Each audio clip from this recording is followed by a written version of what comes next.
It might well be the best baseball city in America, St. Louis, Missouri. And inside the new Busch Stadium, we have Rockies baseball. Tonight, it is Game 3 of the series, and the Rockies have a chance to win a series here for the first time in a long time. Here on Root Sports, it's the Rockies and St. Louis Cardinals.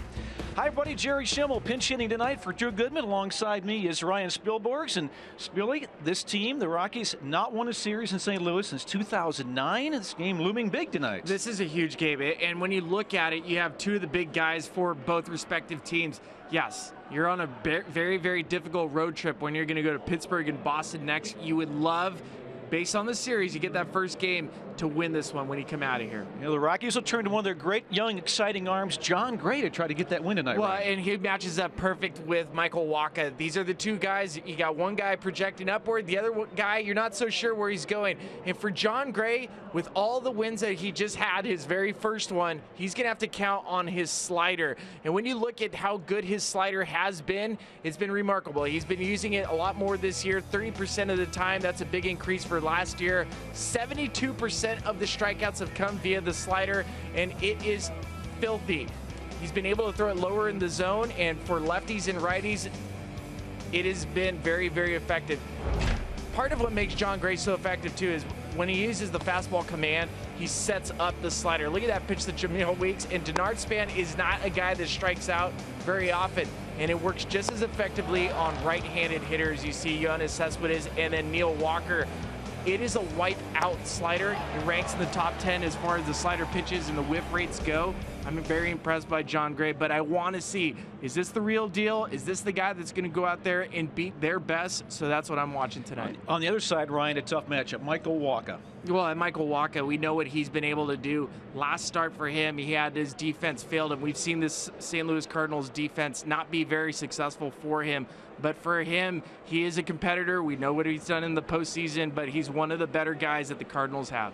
You know, the pitching the first two games have been outstanding at both sides. We'll see what happens tonight in Game 3 of this series. Rockies haven't won here since their last playoff team, 2009, a series they're looking to get here in St. Louis. First pitch coming up next on Root Sports.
Colorado Rockies baseball on Root Sports is brought to you by Bank of the West.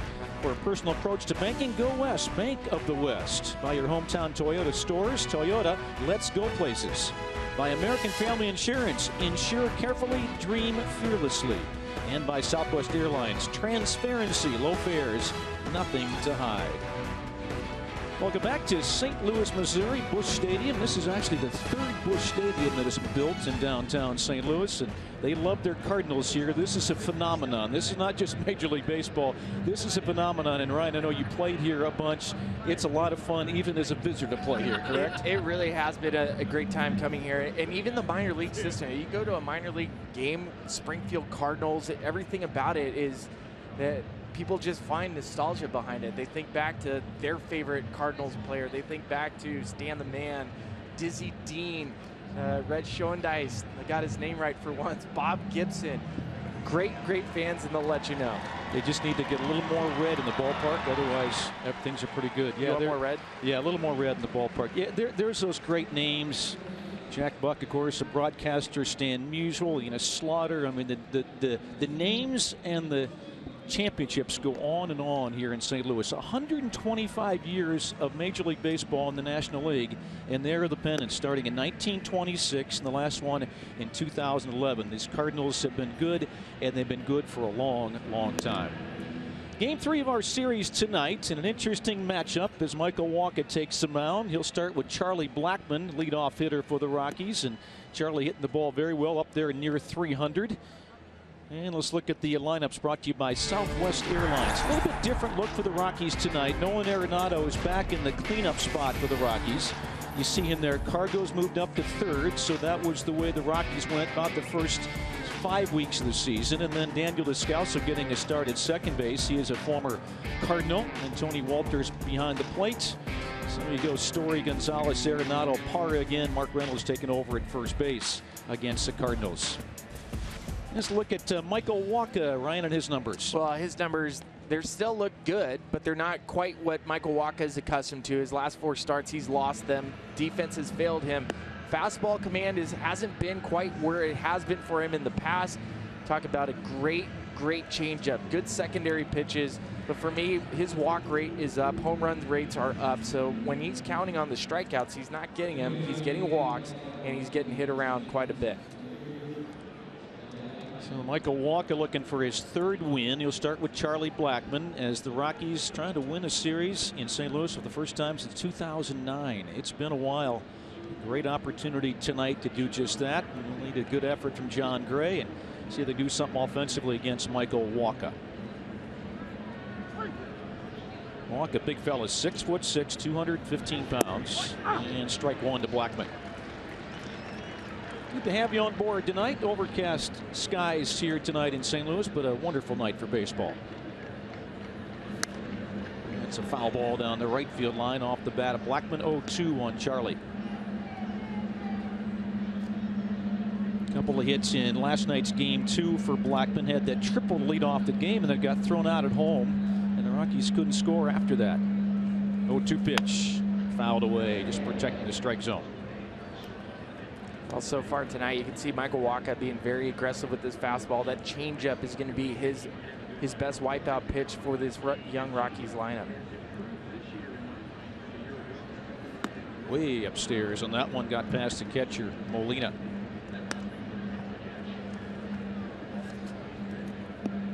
One ball, 2 strikes on Charlie Blackmon. 69 degrees game time here in downtown St. Louis. Wacha's pitch, swing and a miss. He went upstairs with a fastball. And let's set the defense for you for the Cardinals behind Michael Wacha tonight. Holiday, the former Rocky, in left. Grichuk in center, and Piscotty, the young outfielder, in right. Carpenter at third. Rookie Diaz at short's an interesting character. Wong at second, Adams at first, and the veteran Yadier Molina behind the plate for Michael Wacha. One away for Trevor Story. Trevor 2 for 9 in the first 2 games of the series. A look at a pitch outside. I was reading some of the post-game comments from Adam Wainwright last night, who had his best start of the season, and he said he made a couple adjustments. His curveball's back, and he said now he's dangerous. And that's something you want to try to avoid now if you add Michael Wacha to it, somebody who's been struggling this year. Hasn't had a lot of run support, less than 2 runs a game. But at home, he's been very good. But as a group, you don't want to see this Cardinals team start to build their confidence on this Rockies team. It's a strike call to Trevor Story. So Walker working ahead of Story as well, 1-2. It's interesting. Ryan says in his right, the Cardinals haven't scored a lot of runs for Walker, but it's a good offensive team. They're second in the National League in runs scored. And Story stays away from that pitch high and outside. Well, both teams came into this series scoring a lot of runs, and you look at the amount of scoring they've had this weekend or this week, and not a lot of offense. 2-2 pitch, swing and a miss. He got Story as well on a high fastball. Last night we saw Adam Wainwright throw maybe 92 topping out. This guy a little more velocity today.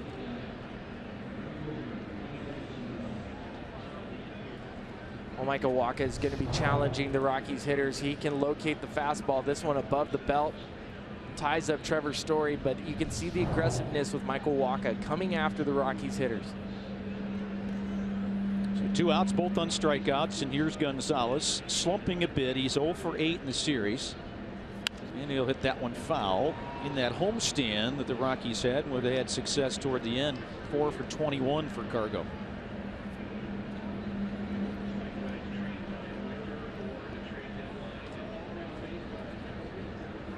0-1 pitch to Gonzalez. He'll lay off that off-speed pitch. 1 ball, 1 strike.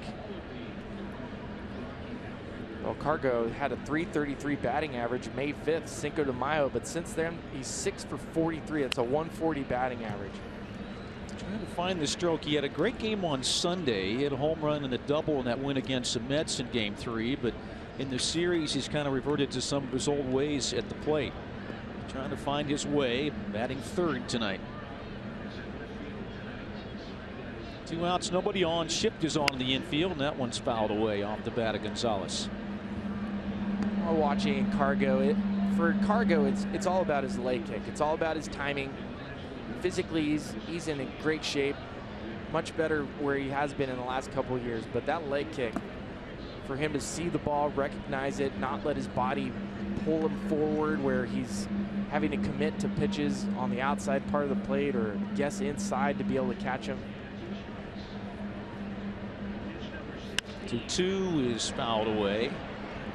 Battling Walker here, struck out Blackman and Story. 2-2 on Gonzalez. When you have a leg kick and your timing's off, we call it being in between, and you're in between fastball and curveball, so you're just, timing isn't quite there yet. 3-2. He doesn't seem to be down at all mentally. He's still his old jovial self, Cargo, these days. That one's hit to shallow left. It's Matt Holliday circling around, makes a catch, and Michael Walker's got a 1-2-3 first against the Rockies. We'll take a break. We'll come back. Bottom of the first coming up. No score.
No score. Rockies went down in order back in the top of the inning, and Matt Carpenter leads off for the Cardinals. And let's look at the lineup for the Cardinals, brought to you by Southwest Airlines. This is the 36th different lineup that Mike Matheny has used this year.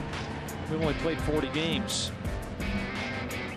Colton Wong is swinging the bat well these days for his team. So Carpenter, Diaz, Holiday, Piscotty, Adams, Molina, Grichuk, Wong, and Michael Wacha. And again, kind of pieced together by Mike Matheny and Jon Gray on the mound for the Rockies. And Jon Gray, last start, got his first major league win. A great start against the New York Mets at home, someplace that he's really struggled. I want to see it. Is this the guy that we're going to start watching every 5th day and go, we're winning tonight?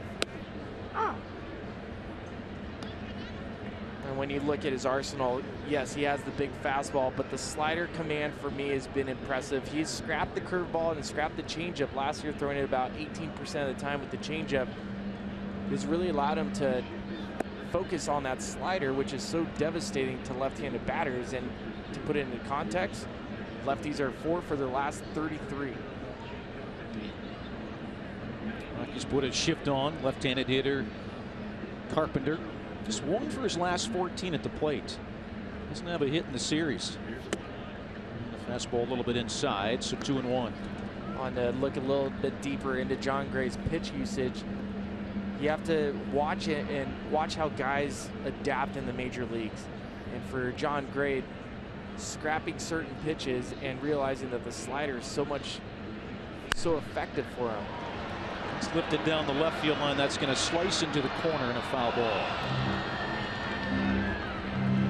You can see exactly what I'm talking about when you look at the pitch usage. Last year, using the changeup 17% of the time. That was not a good pitch for Jon because it was too similar to the fastball. A bad changeup was a BP fastball. He's gotten rid of it. He uses that slider, and now 71% of his strikeouts are coming via the slider.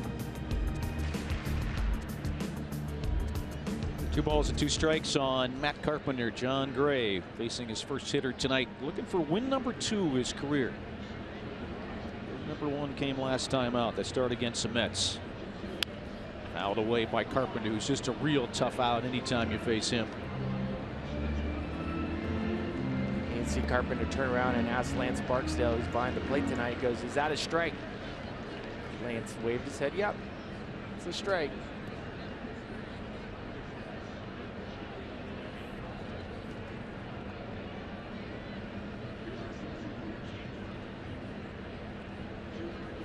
And that one's hit to center. Charlie Blackmon is going to get there and make the grab. And let's set the Rockies with the leather for you tonight.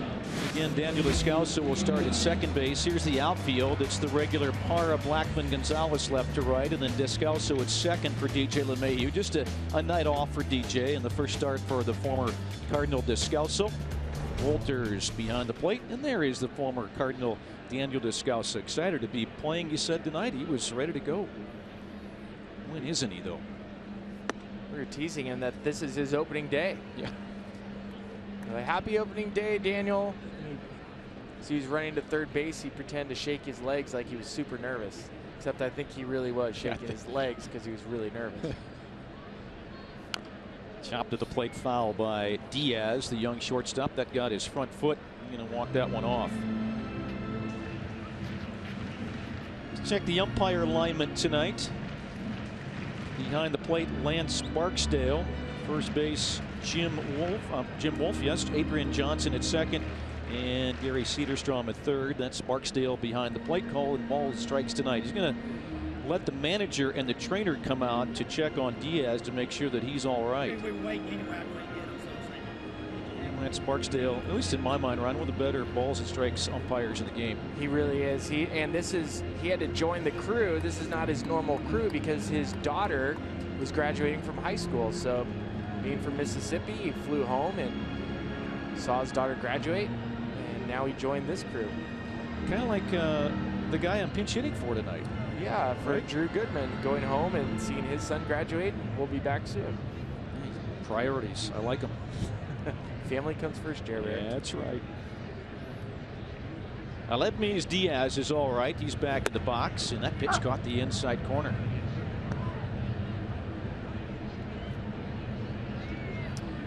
376 for this rookie behind Daniel Murphy's off to an incredible start for Washington, but this guy's been impressive too.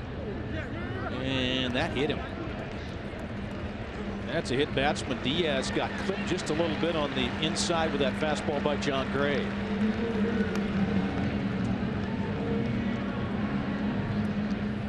Got hit in the foot with a foul ball and then got hit with a John Gray pitch.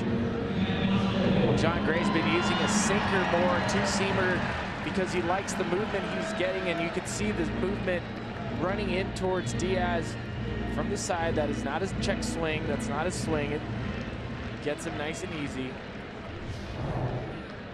And get Matt Holliday to the plate. Holliday with that big swing in last night's game 2 drove in the 2 runs with 1 swing for the Cardinals. That's all they needed.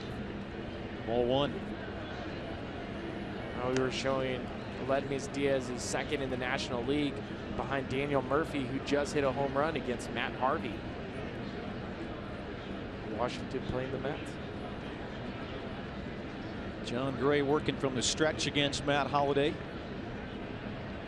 A toss to first. Close play, but Diaz is back in time.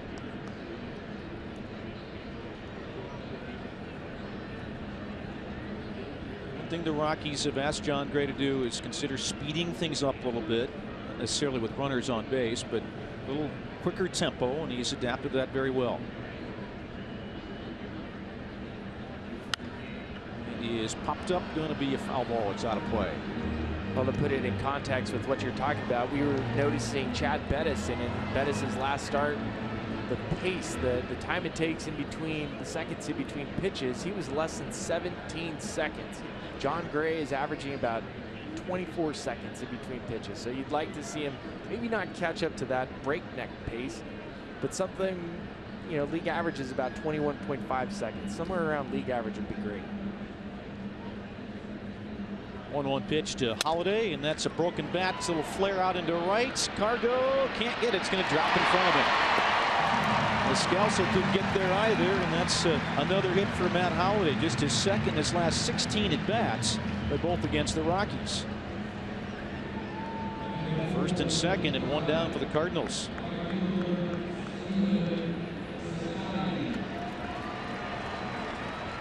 Well, John Gray throwing a good fastball away from him. That's a slider. See it running down and away, but still a little bit too much plate coverage for Matt Holliday to be able to poke it into right field. I always say it's not how hard you hit it, it's where you hit it. First and second for the Cardinals with Diaz at second, Holliday at first, and here's a cleanup man, Stephen Piscotty.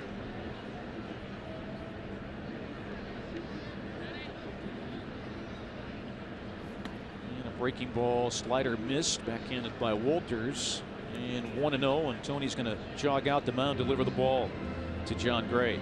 Anytime you see a catcher running out to the pitcher, it means he crossed him up, and based on how Walters tried to catch that curveball, you could see they got crossed up. John Gray last year had a little trouble getting out of that first inning, and once he did in several starts a year ago, he was fine, but had some trouble in the first, and a couple base runners on here in the first inning.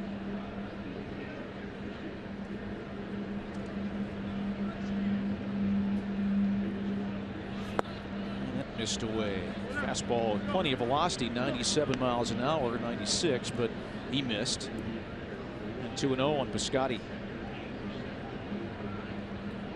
Piscotty with that .426 career average with runners in scoring position is the highest average among any active player with 100+ at bats. And 3 hits in last night's game 2.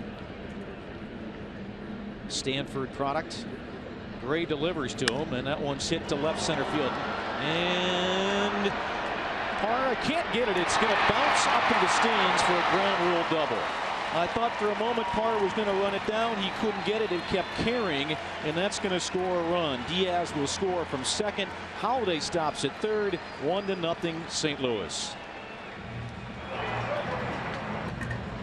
Well, so far Gray's been falling behind with Stephen Piscotty, and so he has to come and attack with fastball.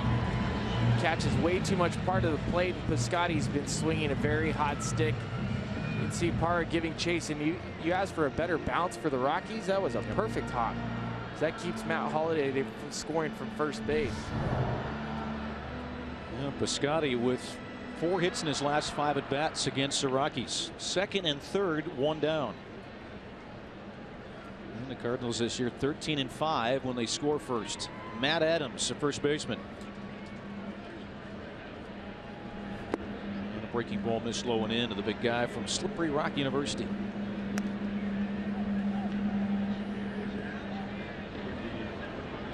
First inning runs for John Gray. 6 allowed, all earned this year in 6 starts. As Walt Weiss says about this guy, it's not how you start, it's how you finish. And let's hope that is an improvement as we go on today. Ground ball, base hit to left field. Scores 1 more, being waved in Piscotty, and the throw comes into second base. That's a 2-run single for Matt Adams. And just like that, the Cardinals are on top of the Rockies, 3-0.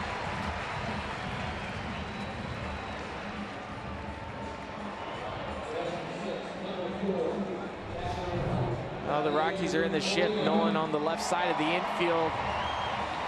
Pitches outside, and Matt Adams being able to take it and just shoot it opposite field. Gerardo Parra, good job not throwing that ball in right there. Had no chance at Stephen Piscotty, and you don't want Matt Adams to take an extra base. Steve Foster, the Rockies pitching coach, is out on the mound as Matt Adams waits at first. Still just 1 out in the inning.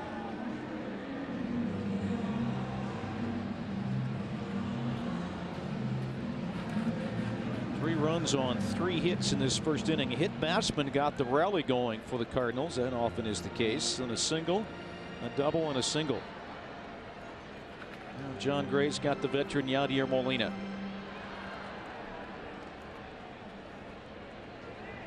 Molina 1 for 8 in the homestand. He's caught all 3 games. And that's bounced to third, foul ball. John Gray in his last 2 road starts, 13 innings pitched, 5 hits, 2 runs. It's already almost been matched in just this first inning. Against the Mets, 2 runs in that brilliant game in San Francisco, 7 scoreless. But tonight a different story to begin the game anyway. Could use a double play ball here.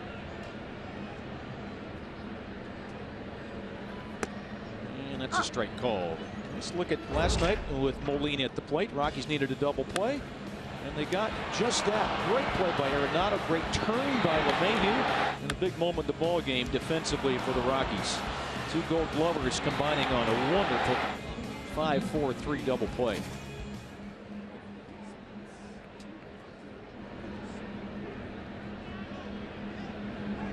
And throws a play over at first base, but Adams is back. He had Adams leaning towards second base. I don't know if they were going to go for a hit and run or if Adams was getting a good read on John Gray's timing. Pretty close play. Matt Adams, a big guy. He's 235 pounds, but he runs a little better, a little quicker than you think he might be. 0-2 on Molina. And this could be 2. Second for 1. Descalso with a turn. That is a double play. 6-4-3. Cardinals, though, get 3 runs in the bottom of the first inning. The double play ball helped out John Gray. We'll come back with the second after this.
3 runs, bottom of the first inning, 3-0 as we start the second inning. And fans of the Rockies score 7 or more runs. Go to participating Colorado Taco Bell locations the next day between 4 and 6 and get your Rockies Taco Special. Liv Moss at Taco Bell.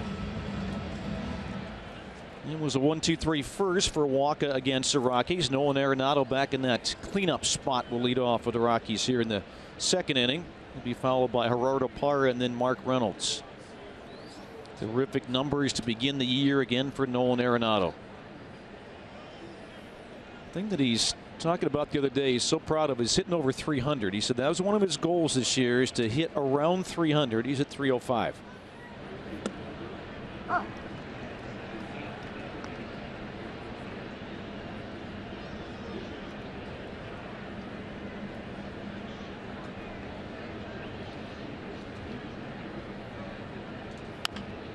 That one hit foul. 0-2. So Walker working ahead of the first 3 hitters in the first inning, and 0-2 on Arenado here.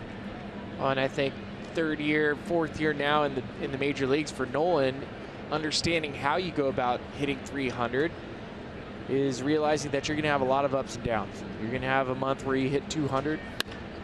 That one's off the glove of Walker, but grabbed by Wong, the second baseman, and he'll get the out at first. Then you'll have months where you hit 400. Trying to stay low, stay straight, fly low, fly straight. Stay under the radar. Don't let the highs and lows get you too down. And I think Nolan is taking that into account. So Gerardo Parra stands in. He had a tough night last night. He went 0 for 4, had 3 strikeouts. He couldn't quite figure out that curveball that Wainwright was throwing him last night. Still off to a very good start. .295 batting average and some terrific defense in the outfield. And that's a strike called to Gerardo Parra.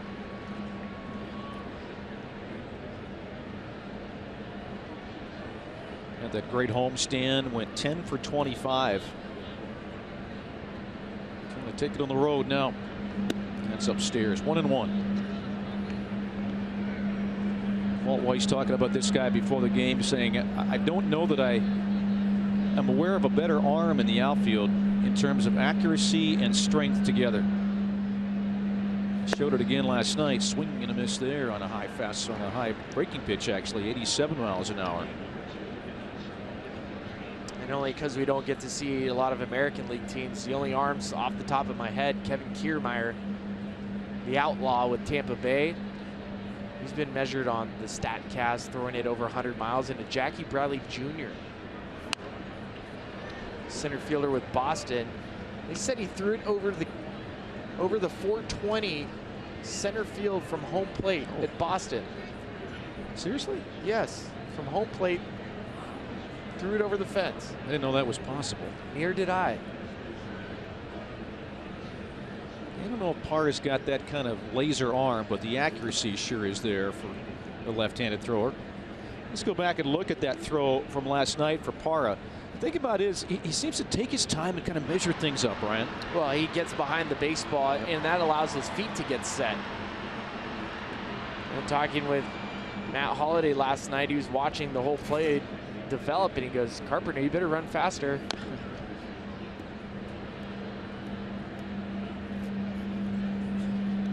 Has a Gold Glove in left and a Gold Glove in right field in his career. Playing left these days for the Rockies. Just a very good acquisition for Colorado.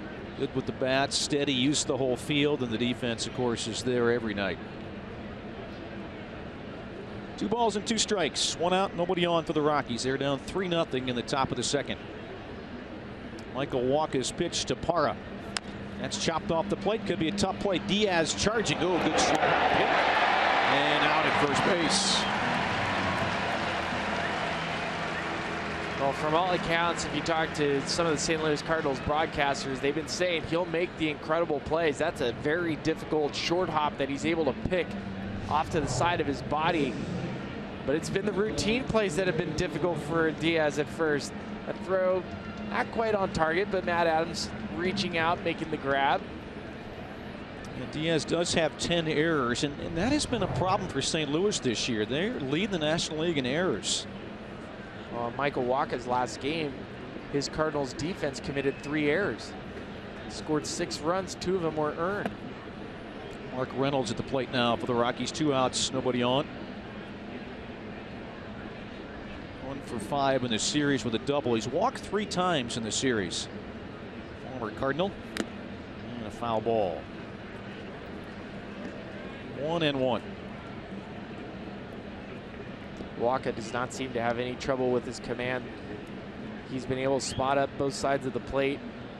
And Wacha really been burned by the walks this year, over 3 walks per 9. And if he does walk 3 or more, he's 5-12 lifetime. Chopper up the middle, but played by Wong behind second base. A long throw and safe at first base. Reynolds with hustle is safe. Wong took his time and a little nonchalant about it. May have cost him. Cardinals might look at this one and challenge Mike Matheny, the manager. About 2 weeks ago, Mark Reynolds would not be safe on this play because he had a huge raspberry on his knee. He could barely run. It's a chopper up the middle. You can see Wong set his feet. Oof. And the Cardinals are going to challenge this. Of course.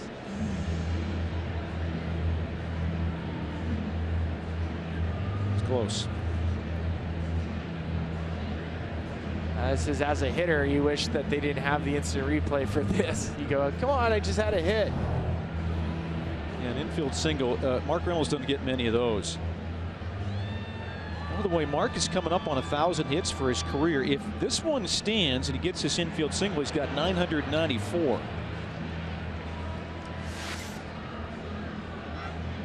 The Cardinals already walking off the field.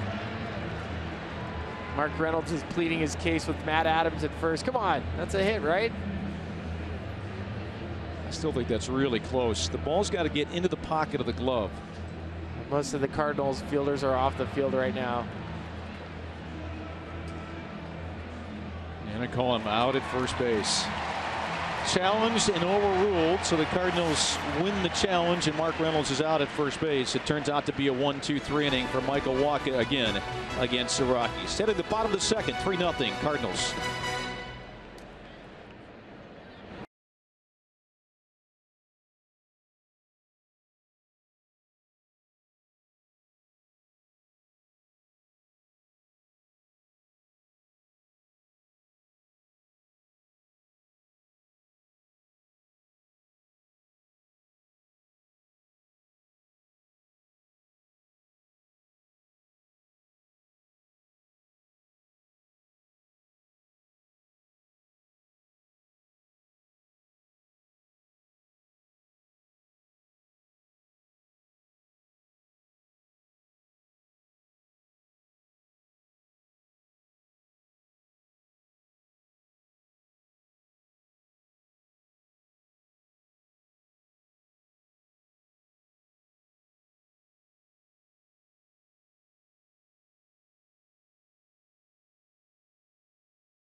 Nothing on John Gray. In the pregame show, I talked to Chris Russin, who pitched last night. He's kind of been a mentor for John Gray, and there's a few reasons why, and here's one.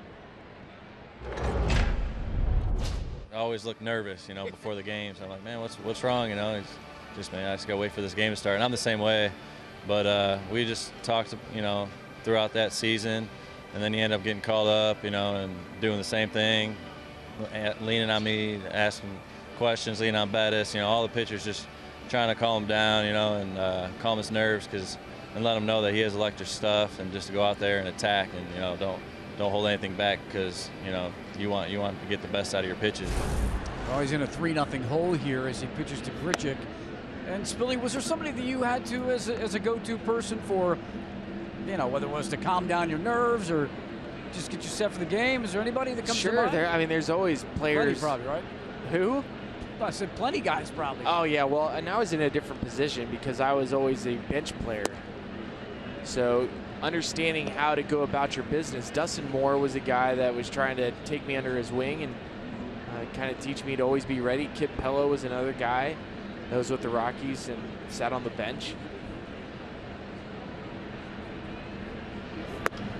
And that's ball 4 to Randall Grichuk.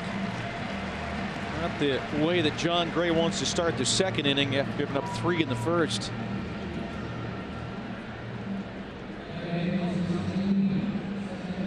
Now Colton Wong will step to the plate. He's hitting 8, but this guy's hitting the ball very well. 8 for his last 20. He's got a 6-game hitting streak going on the year at 250. The pitcher Waka is on deck. He's got a double play back in the first inning. They could use one here. Wong, a tough guy to double up. He runs well. Strike 1. Colt Wong, University of Hawaii. Interesting story here. When he was 12 years old, his team from Hawaii won the U.S. version of the Little League World Series and represented the United States. And his father was the head coach. He was the star shortstop and pitcher on that team. First round draft pick of the Cardinals a couple years ago. Tony Walters calls time there.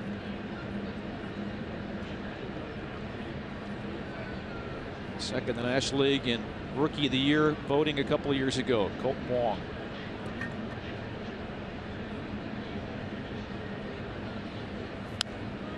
And strike 2. Balls and 2 strikes on Colton Wong.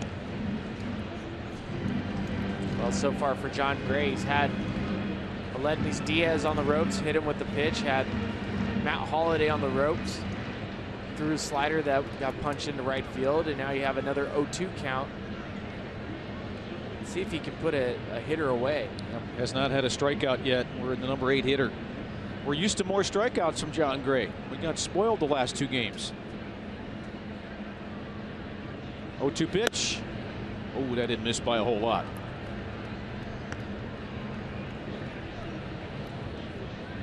A little bit upstairs to Wong.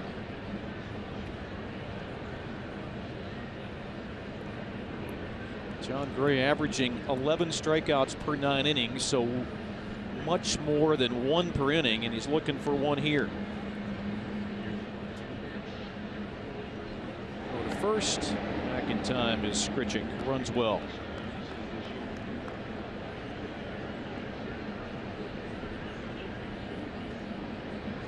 Grichuk is a player that the Cardinals would love to see get going offensively. He's a guy that was penciled in to be their center fielder cleanup hitter. There it goes. Pitch is popped up behind home plate, and Walters, no play.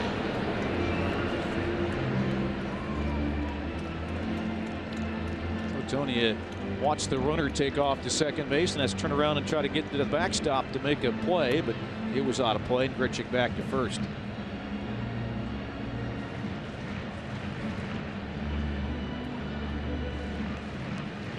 Still 1-2 on Colton Wong. John Gray with 30 pitches thrown already.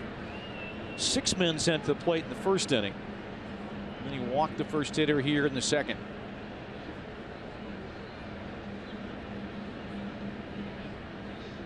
Swing and a miss. He got him. Came back with a slider. And that's the slider that John Gray wants to be able to throw. Throw that under the hand of Colton Wong. Fastball command is starting to get there in that slider. That's the disappearing strikeout. And this is what we're talking about when we talk about strikeouts per 9. How good he is. Jose Fernandez leads baseball. Clayton Kershaw strikes everybody out. What is he averaging? 10 and no walks per game. John Gray is right behind these guys, and when you see that slider and you see him get on top of it, commanding the fastball, we'll start seeing him racking up some of these strikeouts. Michael Walker trying to put a bunt down, pops that one up, and Walters has a play behind the plate, and he grabs it. 2 down. It's just what the Rockies needed right there, and not an advance to second base by the runner. So still at first base is Grichuk. Well, John Gray a chance to get out of the inning unscathed here. Carpenter taking his time getting up to the plate to let Walker get back in the dugout, catch his breath. Carpenter lined out to Charlie Blackmon first time up. Well, since the start of 2014, the National League leadoff hitters Charlie Blackmon and Matt Carpenter are truly one of the best. Charlie with 369 hits, second in the National League. Matt Carpenter, you look at the numbers, and for both guys being able to have the type of offenses that both teams have, having a leadoff guy that can not only get the base hits, but for me, the RBIs, 140 RBIs for Charlie, and second right behind him is Matt Carpenter. That is a luxury to have on a very good offensive unit. 2 wonderful hitters. 2 wonderful beards. Check swing, and that's a foul ball. Caught Tony Walters, I believe. Yep, sure did. And let Tony Walters walk around the dirt circle. Let's look at where it got him. And Tony was telling Lance Barksdale, let's go, it's okay, it's gonna hurt. He knows that. Right on the top of the knee. That's what you got shin guards for there. Matt Carpenter's doing a nice job allowing him to get a breather as well. Yep. It's good gamesmanship by Matt Carpenter, and even asked as he walked in towards home plate, "Are you okay? You sure? Can you give me a fastball right down the middle, please?" Carpenter is he's a little atypical as a leadoff hitter because he doesn't run that well. Doesn't steal bases like Charlie Blackmon does, but he gets on base, he draws walks, and just a great pure hitter. 0-2 the count on him. John Gray's pitch, and that one's hit to right. Cargo's got a long run. This one is off the top of the wall. Cargo firing back in, and the throw not in time at his second base is Carpenter with an RBI double. 4-0 St. Louis. Almost had a home run.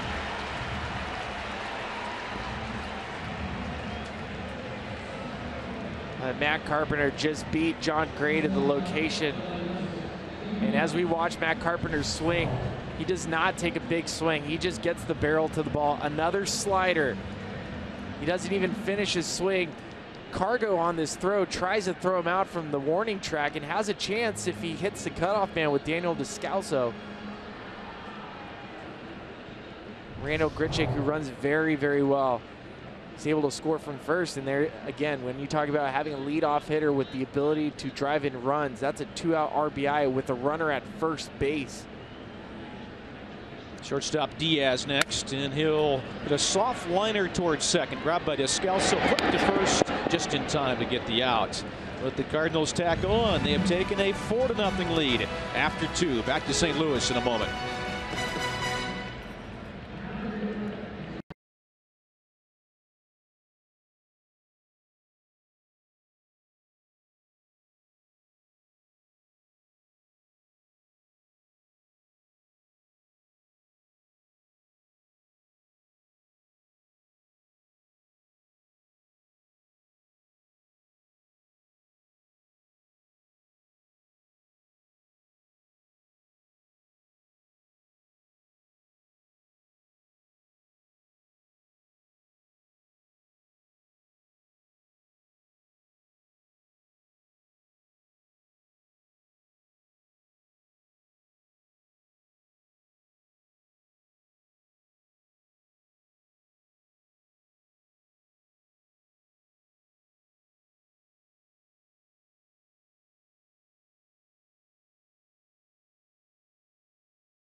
Baseball on Root Sports is brought to you by Subaru. Love it what makes a Subaru a Subaru. By CenturyLink, your link to what's next. And by Jack in the Box. Taste the Jumbo-licious Jumbo meal before it's gone. Only at Jack in the Box. Arch is right across the road from us here, just down the streets. The Gateway Arch, beautiful skyline from our view as well from the booth here at Busch Stadium in St. Louis. 4-0 though, the Rockies are down. There's that great view. Downtown skyline, you've got just appearing now, there's the old courthouse. That's a historic building as well. We'll talk about that as we proceed tonight. Top of the third inning, the Rockies down 4-0.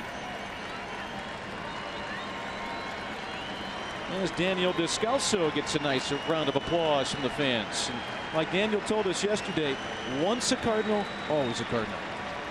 He's getting a couple people on their feet, acknowledging what he's done. 2011 was part of the World Series team.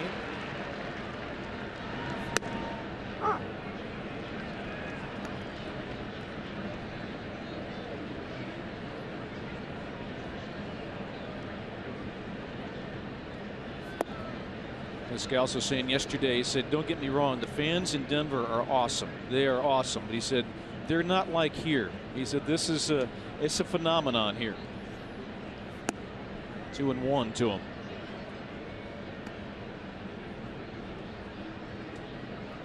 That's right, Cardinals Nation.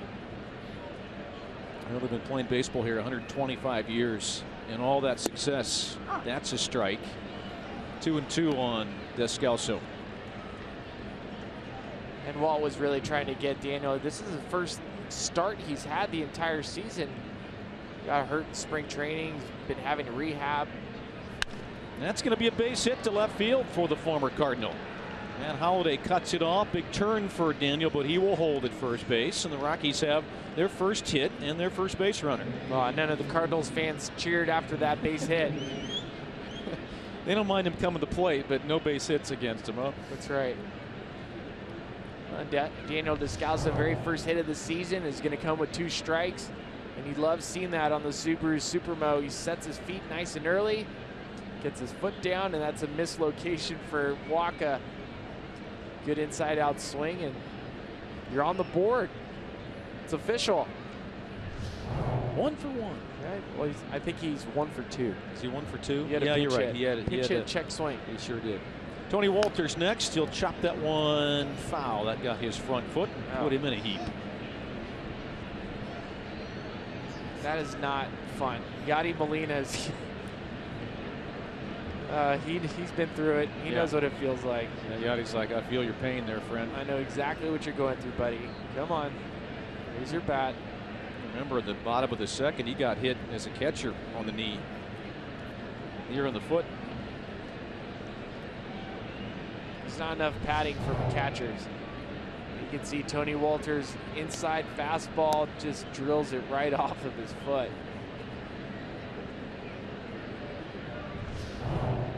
Tony played last night. Game 2 went 1 for 3. On the stretch, Waka. And that caught the inside corner. Waka's hitting his spots tonight. And you see Yadi's not doing Walters any favors. I understand it hurts, but guess what? I'm going to throw that pitch righty. I'm going to throw that pitch again. Same location.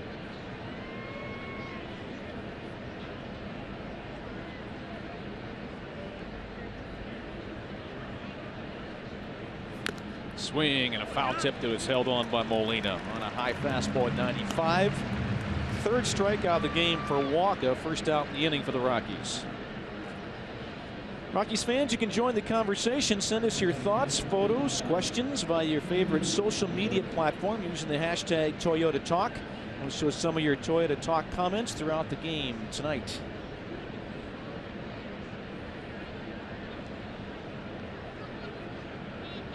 And here's our first one for tonight. Tyler Matzik, by the way, is reinstated from the disabled list, and send him to Modesto. That's high A for the Rockies as John Gray puts a bunt down foul at the first base side. So good for the Rockies, good for Tyler Matzik to come back and start pitching again. A guy dealing with the issues that Tyler Matzik has had to deal with, you feel for the guy, and you want him to do well.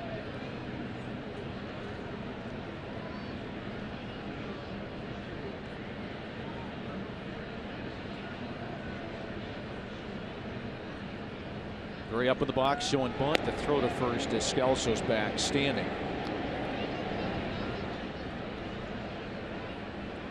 Ninth star of the year for Michael Wacha, 67th of his career.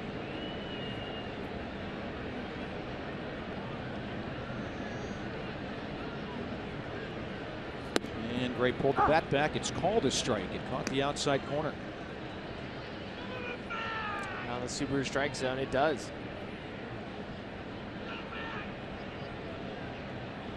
I think so far Michael Wacha has hit every spot that Yadier Molina has put his mitt. 2 strikes on John Gray. He is 1 for 21 in his career at the plate. Showing bunt again, and he bunts it foul, and that'll be a strikeout for John Gray. 2 outs in the inning. Earlier today in Scottsdale, where the Rockies have spring training, Jose Reyes is back on the field beginning his workouts. Speaking of reinstatements, and he's eligible to play again on June 1st, but his first official workout today for the Rockies. And Walt said he talked with Jose Reyes today, made a phone call, didn't discuss any roles or what's going to go on, just wanted to make sure and see how he was doing, check in. Through the order once now, Charlie Blackmon hitting for the second time. Struck out the first time. And the pitch is low and in, ball 1, and a rare non-strike thrown on the first pitch to a hitter. Oh, Michael Wacha has been so comfortable at home. 2.08 ERA, 234 batting average at home. On the road, it's a different story. And he's got some run support so far tonight. He's able to be aggressive now. Swing and a miss by Blackmon. Might have been a little tardy with the swing. 1-1. Charlie really swinging the bat well, though, these days. When he went on the disabled list, he was hitting 185. Since that time, 338 batting average for Charlie Blackmon. A long hitting streak ended on Sunday against the Mets. Pulls that one foul on the ground.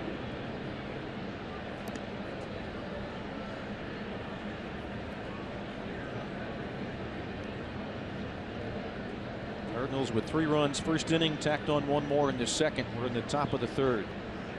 Scalzo leadoff single, still at first, 2 down.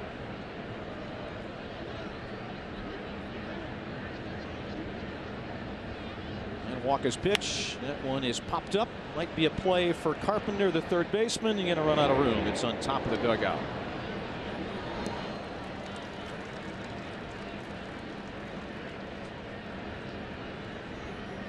Last time Wacha was out, a game against the Dodgers, 4 innings. He got charged with just 2 earned runs. There were 6 runs scored against him. As Ryan pointed out, there's a couple of errors in that ball game. But he was not happy with the way he pitched, even though he only charged with 2 runs. Tonight looks like a different guy. Blackmon will hit that one to right field. That's a base hit.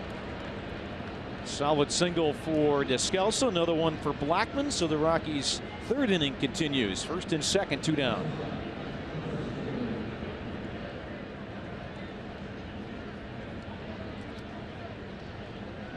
And we'll see if Trevor Story can keep this thing going in the 3rd.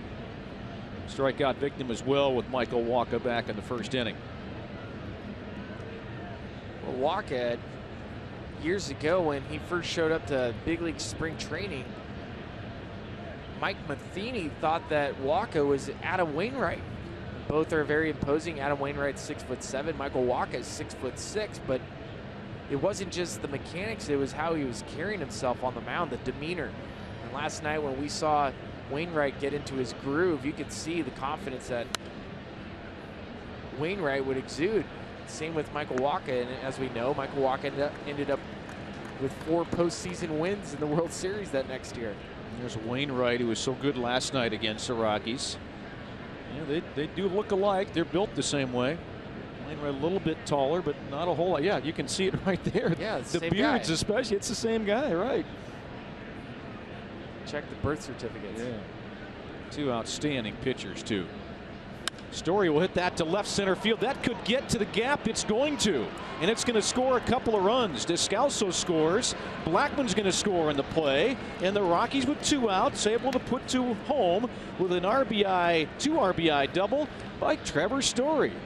I love the manufacturer. This could have been a very bad inning. Descalso leading off the inning with the base hit, get the 2 strikeouts, but Charlie Blackman finding a way to put the ball in play with 2 strikes.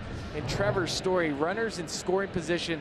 That's a short, quiet swing. That's not a lot of intent to hit the ball out of the ballpark. That is what we like to see from this Rockies offense for a guy that strikes out quite a bit to shorten up the swing, and you know how fast Charlie can cut the pillows. Picking him up and putting him down. Good way to fight back for the Rockies, where you saw Waka was cruise control for a couple pitches. Yeah, that's a big swing for Colorado by Trevor Story. So he's at second, 2 outs with Gonzalez. Swing and a foul tip held on by the catcher. Argo flied out to left to Holiday first time. Average down to 277 for Gonzalez. Trying to find the groove again with the bat. Telling the media the other day he's healthy, everything feels fine, there's no pain, there's no injury issues at all, just trying to get his timing back. He'll take that pitch in the dirt. 1 ball, 1 strike.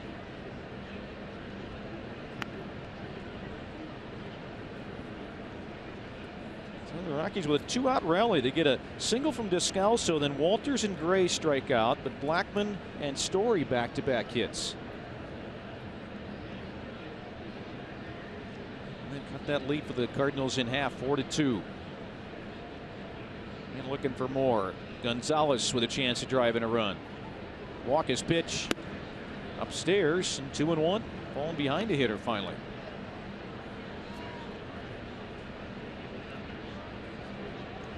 Well, for Cargo, it's almost been a problem because he's been so good at hitting the ball opposite field. He could see the shift, he could see where Diaz is, and he's been trying to hit it over there. And he hasn't been getting his great swing because of it. And he rolls one over there for out number 3. But the Rockies able to get a couple runs home on a big double by Trevor Story. Back to St. Louis in a moment.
With 2 outs in the top of this inning, 4-2 Cardinals lead in the bottom of the 3rd. And let's look at our Quicken Loans Rocket Arms, our strikeout leaders with the Rockies.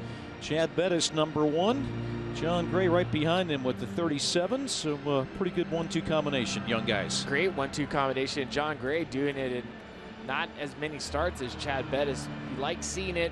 Both guys are starting to really rise to the top as far as being the guys for the starting rotation. And you look at those two, and you've got another youngster for the most part, and Tyler Chatwood. You've got Eddie Butler throwing the ball. I mean, you got a group of young arms that I think the team can be excited about these days. Well, and I think when you see Walt talking about being better equipped, I think in the month of May, Rockies have been good, and then after that, they've fallen down the stretch.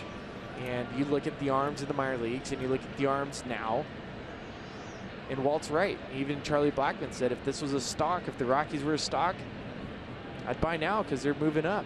And the biggest reason for that is young arms, especially starters. Matt Holliday at the plate. He'll take that for a strike, 2-1. Holliday with a single his last time up. That was in the first inning. Diaz got hit by a pitch, and then that opened up the inning for the Cardinals. They scored 3 times. And then the walk to Grichuk in the second created a run. He scored.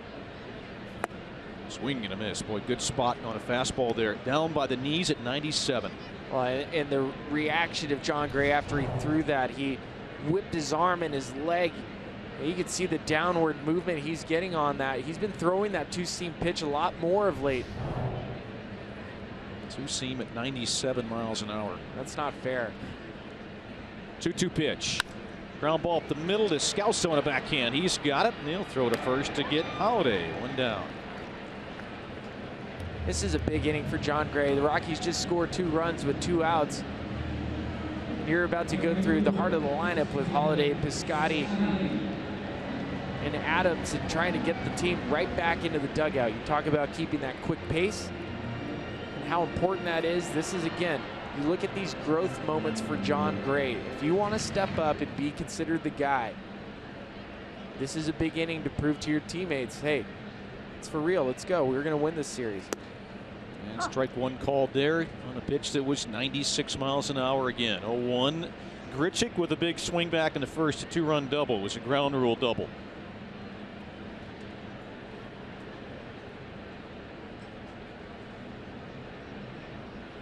Scotty swinging a foul tip, and that's another heater, 96 miles an hour. 0-2. He was a little late with that swing. Well, he's not messing around now. He's reaching back and using that fastball both sides of the plate and really getting some downward movement with that two-seamer. Just watch his confidence. And the 0-2 pitch. Breaking ball, the slider miss to 1-2. Gray 6'4", 235, Chandler, Oklahoma, and University of Oklahoma. Oklahoma University, I think you call that. George Frazier might get mad if I say it the wrong way. Well, George is here. Yeah, doing radio tonight. 1-2 pitch. Broken bat, roller toward third, tough play. Arenado, bare hand, quick throw to first is wide, and it gets away from the first baseman Reynolds. And Mark Reynolds might be hurt. He had a collision with the runner, Piscotty.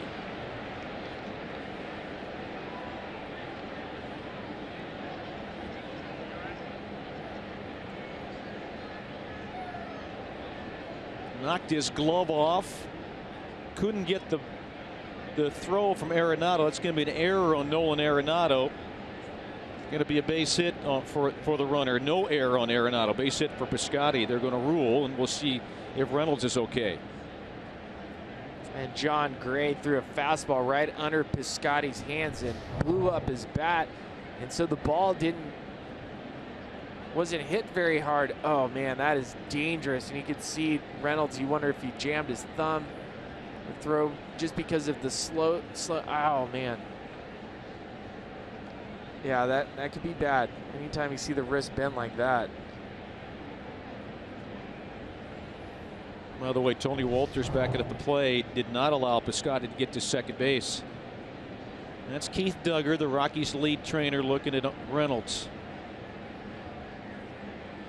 Interesting now because your other semi-regular first baseman, Ben Paulson's down at AAA now.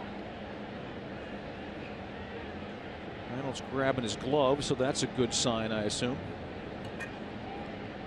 Well, I've had this happen to me before, and you'll have adrenaline running through your body, whether you get hit by a pitch or very similarly, you put your hand in the base path and you get run into.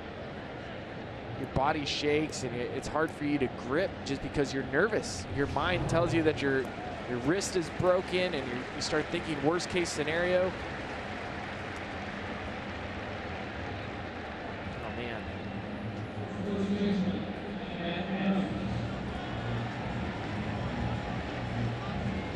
like there was a little bit of give to his arm, and maybe that helped him. He's going to stay in the game. You see him trying to get some feeling back in that left hand, but staying in the game, and he'll hold the runner Piscotty at first base for Matt Adams.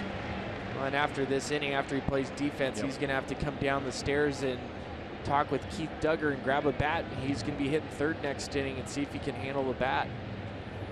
Matt Adams with a big swing back in the first inning. You know, swing and foul that one straight back. A 2-run single for Adams.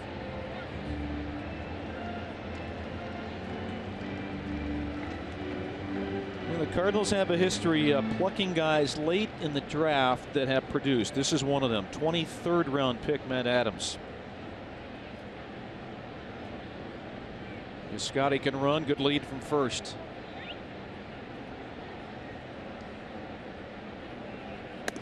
And that's a bit high to Adams. 1-1. Oh man, Subaru Strike Zone likes that pitch, and I liked it too. Liked how Walters received it. I thought it was top of the zone.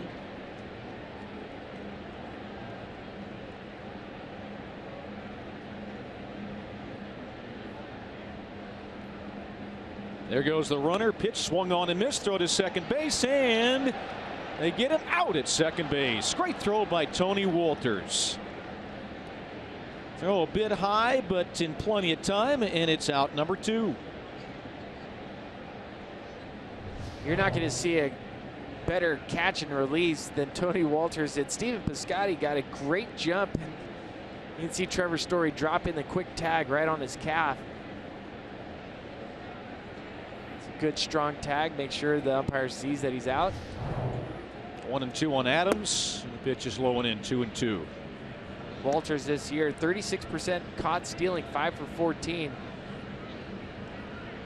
He's got a very good arm, but that release is so quick. It looks like a middle infielder release. That's how quick it is. It's as quick or quicker than any in Major League Baseball, and it paid off. 2-2 pitch. That one's pulled foul down the right field side. Let's look at that release from the catcher. Well, his feet are so quick. You can see it doesn't take much for him to set his feet, square up his shoulders. He wasn't happy about the throw being not perfectly on the money. And after he made that throw, he went and rubbed some dirt on his hands. Adams swing and a miss. He got him. Oh, good work by John Gray. Gives up a single, but the caught stealing helped him to get the strikeout of Matt Adams. We'll head to the 4th in a moment.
By the way, Denver native, Denver Christian High School. Good stuff. Top of the 4th inning, the Rockies down 4-2. Nolan Arenado leads off, and Jeremy Hazelbaker is in center field for Piscotty, and that's the guy that ran into Mark Reynolds. So maybe it was Piscotty that got hurt. No, he's on the scoreboard. They have him in for Randall Grichuk. So I'm wondering if Randall Grichuk hurt himself scoring on the double with Matt Carpenter 2 innings ago. Gotcha.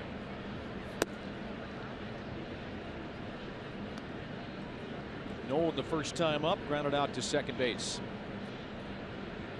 Rockies out hit 5-3, trailing 4-2 in the 4th. They get 2 runs back in the 3rd inning. It's low and outside from Walker.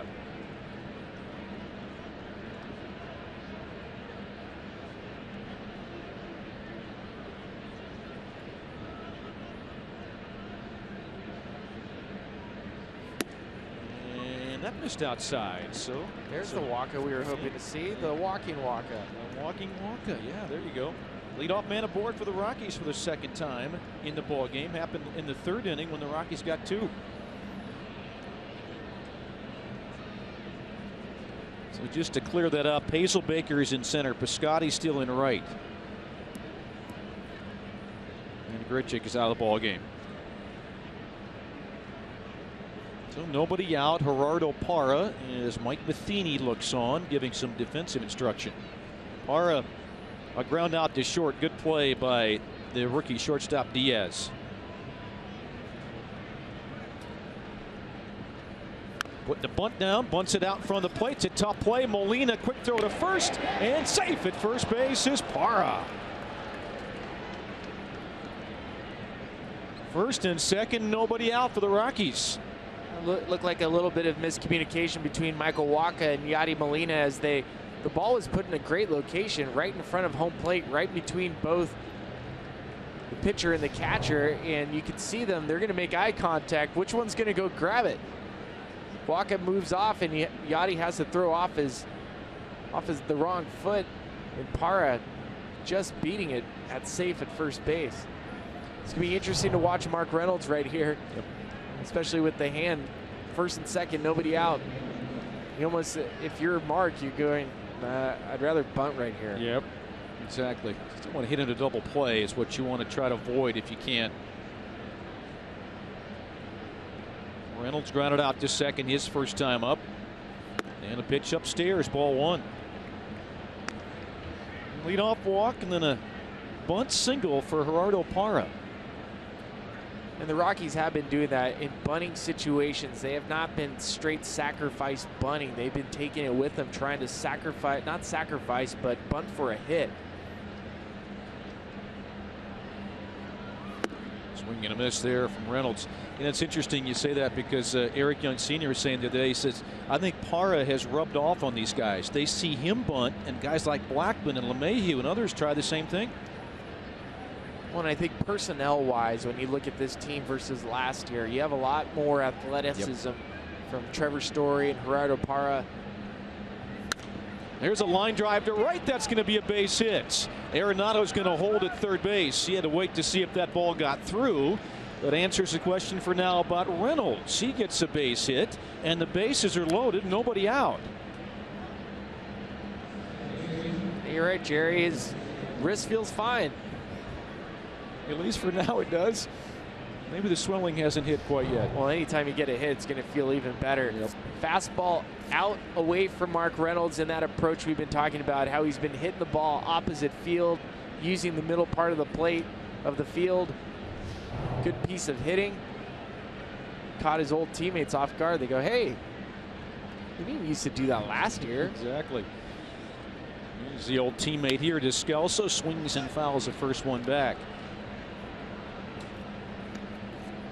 We're told with Randall Grichuk, lower back tightness for the outfielder, so he's out of the ball game. We thought Reynolds might leave the game for the Rockies. He stays in, and Grichuk is out. 1 strike on Descalso.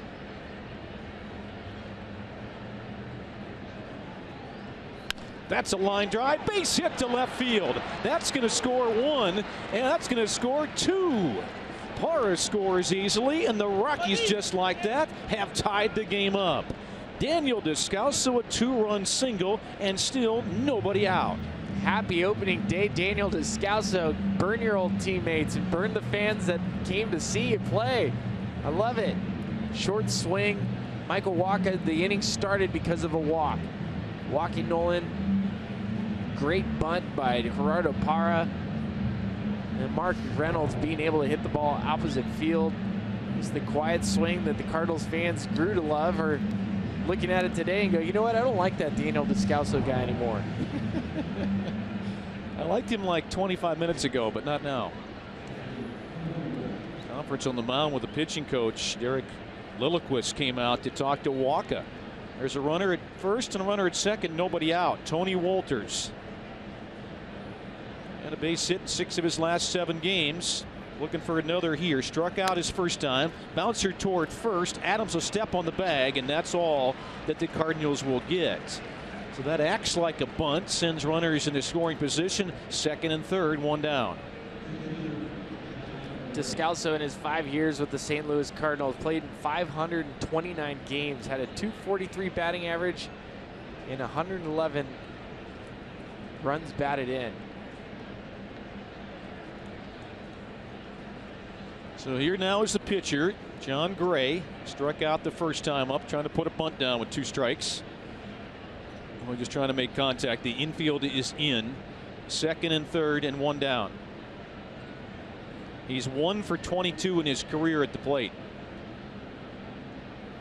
And he'll take that strike 1.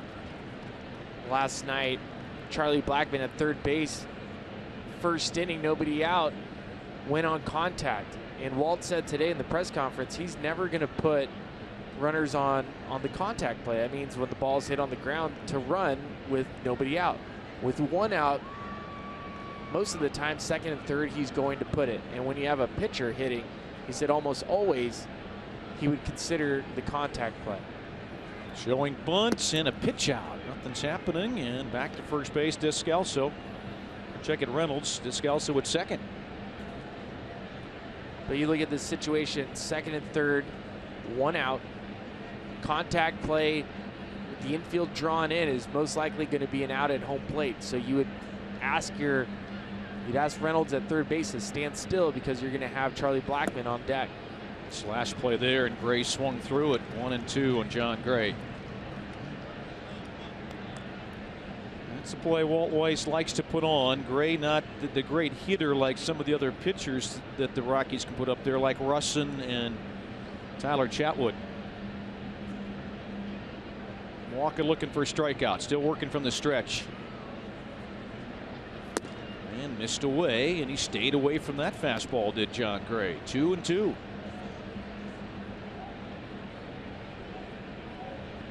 And Stu Cole at third.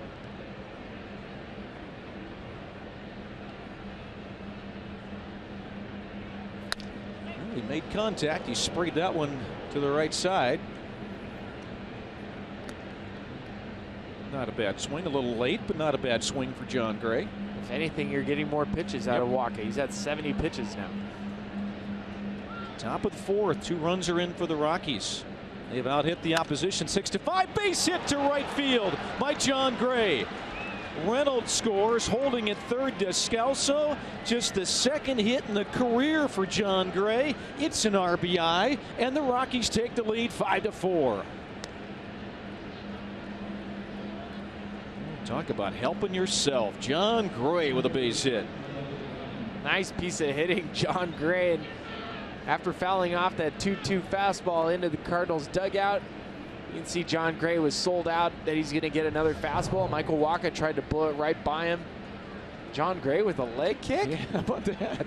Well, his timing was located. Short swing, nice easy finish. Colton Wong has no chance on that. He actually hit the ground, pounded the ground after that ball went by him. 2nd career hit, 1st career RBI for John Gray. He's at first. And the runner at third, Descalso for Charlie Blackmon. The pitch, swing and a miss. He chased the pitch in the dirt there.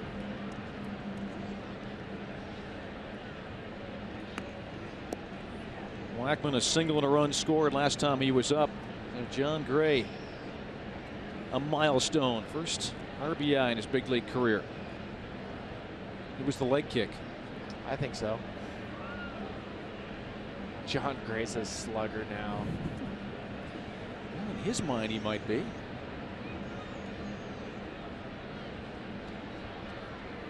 Swing and a miss with Blackman again. An off-speed pitch, 86. He kind of flailed to that one a little bit, 0-2. Michael Wacha's going to try everything to get a strikeout against Charlie Blackman, and Charlie's going to do everything he can to just try to put the ball in play. Knowing how fast he runs down to first base, a ground ball, even though it's going to be in the infield, gets a run in. And a ground ball to the right. Wong's got it. Second for one. That's all they're getting. The run will score. Scalzo moving from third to home, and the Rockies take a 6-4 lead over the Cardinals. It'll be an RBI for Blackman. He stays at first base. 2 down.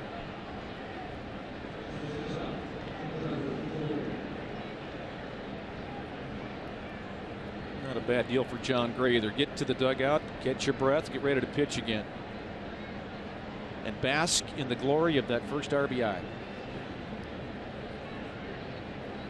Let's see if Trevor Story keep this thing going. Big swing for Trevor back in the third, a 2-run double.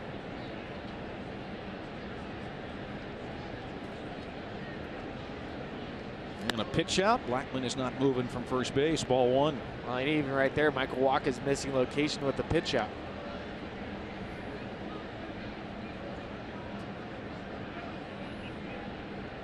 Charlie getting his good lead away from first. Matt Adams holds him on. And that missed away. 2-0. Hitters count for Trevor Story.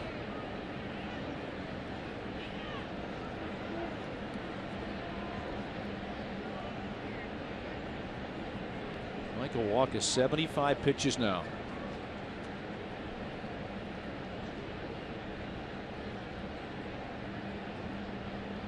Swing and a miss. He looked like anyway was on that pitch and swung through it. Well, we're going to have to teach John Gray, after you get an RBI, when you come into the dugout, you have to give your teammates some high fives. He walks straight down to get ready for the next inning, and you can see the guys say, hey, hold on, we'll give each other high fives. Yeah, let's just get with each other. Don't care about John Gray. We'll just high five in general. 2-1 to Story. Blowing outside. 3-1 to Trevor. Right, I know this guy has got his share of strikeouts as a rookie, but he has worked pitchers very, very well. Yeah, he really has. He's been working the count, fouling off a lot of tough pitches. And granted, he is striking out quite a bit. But when you're hitting for extra bases and you're doing the things that he's done, I can live with it. He's going to start to get to know this league a lot better. Ground ball off the middle, and that's into center field. It's a base hit. Blackman's going to stop at second base, and the inning continues for the Rockies.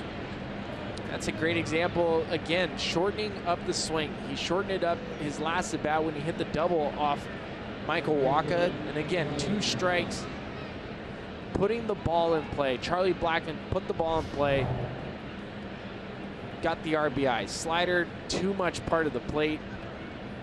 And just that short swing that Trevor Story's learning to use. His body's under control. You can see his body's behind the baseball. He's able, with as much strength as he has, to just fight that ball right up the middle. 6 hits in the inning for the Rockies. They've scored 4 times, 6 hits and a walk. And now Gonzalez, 9th man to hit in the inning. And ball 1 to Cargo. Well, we haven't seen a home run on this road trip yet, Jerry.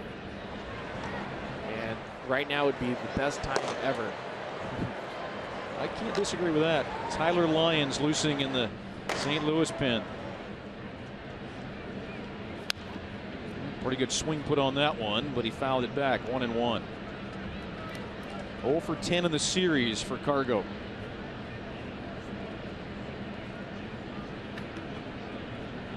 Rockies have but 9 home runs as a team in this month of May.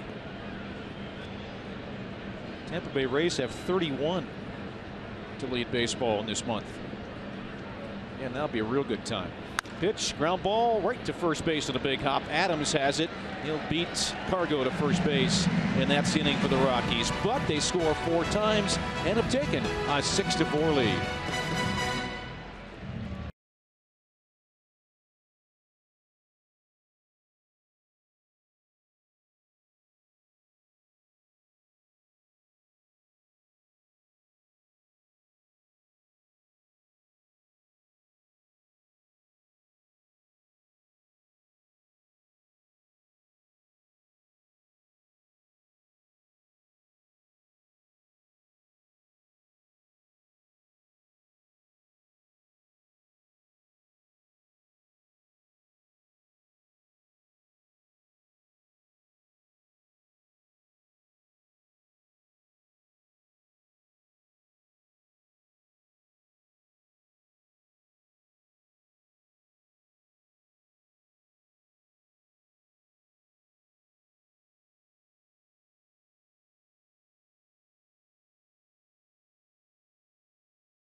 Hard Facts brought to you by Clean, Crisp, Coors Lights. The facts of St. Louis, Missouri. Pierre Laclede.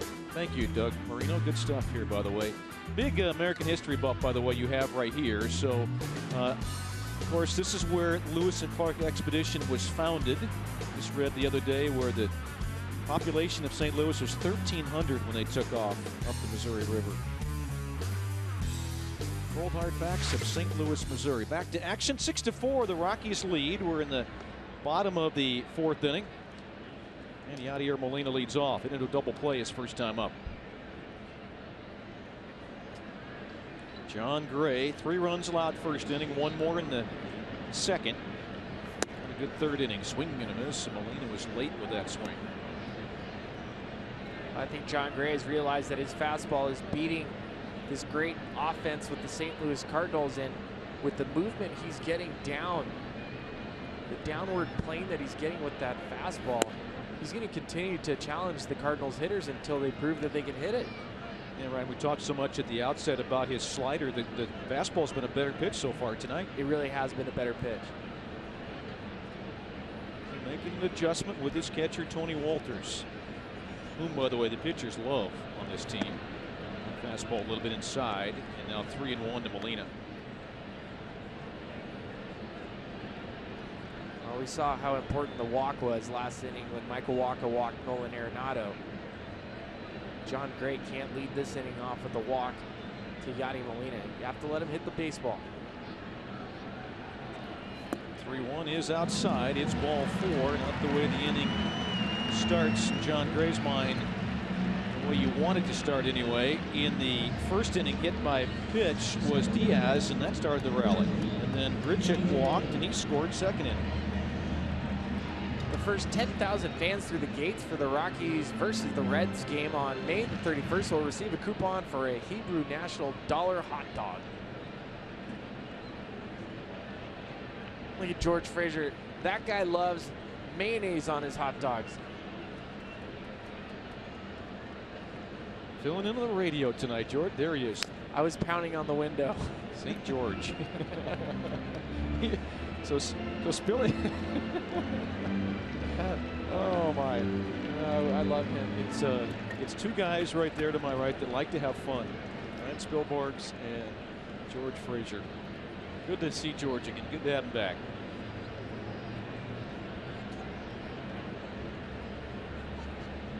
Jeremy Hazelbaker getting his first at bat, came in defensively. Puts a bunt down, pops it up, and that's going to drop in front of Arenado, and everybody's going to be safe. Oh, it looked like it could be an out, maybe a double play. Turns into an infield single. First and second, nobody out for the Cardinals.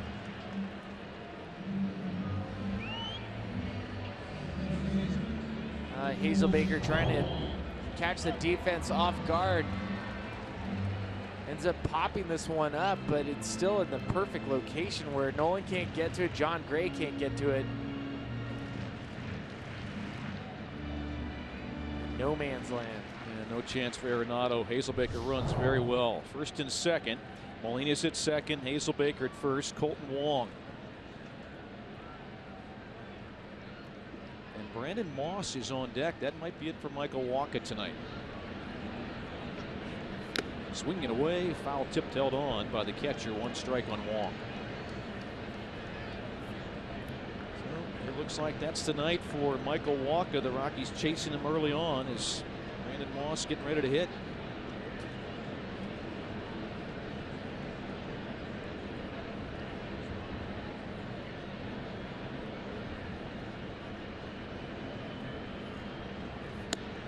Breaking ball miss. That was the curveball by John Gray. That wasn't the hard slider. Came in at 79 miles an hour.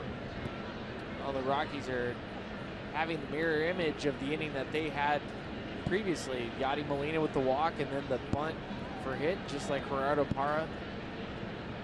Let's see if the Rockies can find a way out of this where the Cardinals couldn't. 1-1 pitch to Wong. Foul right back to the screen on a fastball at 96. John is at 61 pitches for the game. 38 for strikes.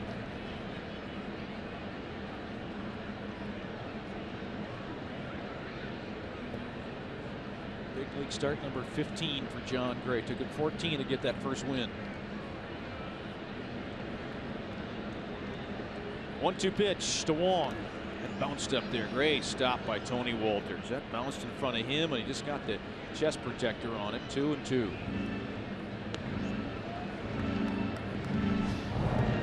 The importance of being able to keep the ball in front of you with the catcher. That pitch was in the other batter's box, and Walters was able to slide his feet to get his body just enough in front of it to keep that ball in front of him. Quick feet by the catcher, paying off there again for Walters. Great play. You'd like to make sure that doesn't go to waste. Swing and a miss. He got him. Got him with the hard slider. Just what John Gray needed. One out. And nothing Colton Wong can really do when the pitch is that filthy. High spin rate right under his hands. It was the pitch they tried to throw before. They wanted John Gray to go backdoor slider. This slider underneath the hand is virtually unhittable for a left-handed hitter. You look at the chase percentages for John Gray and look at him against the National League leaders, and that slider is really good. 47.4% chase percentage. Only John Lackey has a better chase percentage in the National League. Names stand out. Noah Syndergaard. Talked about the fastball being a better pitch tonight, but that was a dandy slider. Now here's the pinch hitter, Brandon Moss. And a little bit low, ball one with a fastball. I don't know, Lance. That one went right down the middle to me. Picked up from the Cleveland Indians a year ago. Played 71 games last year for this team.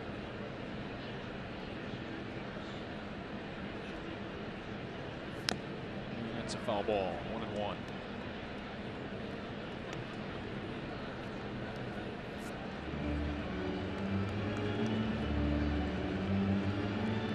Brandon Moss in a bit of a slump. Homestand series, he's 0 for 5, and Moss 0 for his last 11. He is down. The Rockies trying to keep him down. One out, runners at first and second.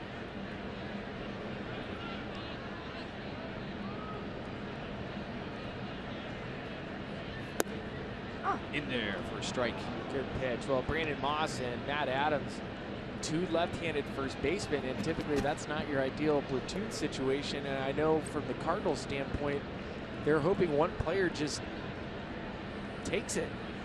I mean, pretty much flipping a coin every single day when you have two very similar players. Basically go, did he have good batting practice today? Trying to go backdoor that time with a slider and just missed with that. That didn't miss by a whole lot. 2-2.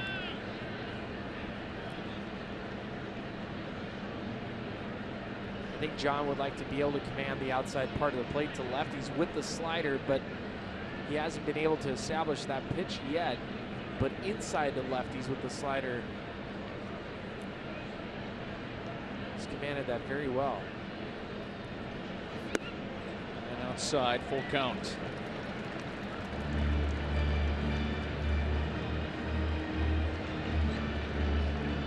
Moss has been good with runners in scoring position. He has Molina at second base here.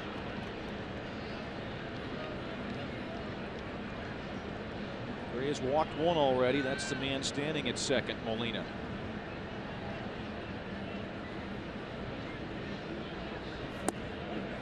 And did he go around? He did not. That is ball 4. It loads the bases. Second walk in the inning given by John Gray.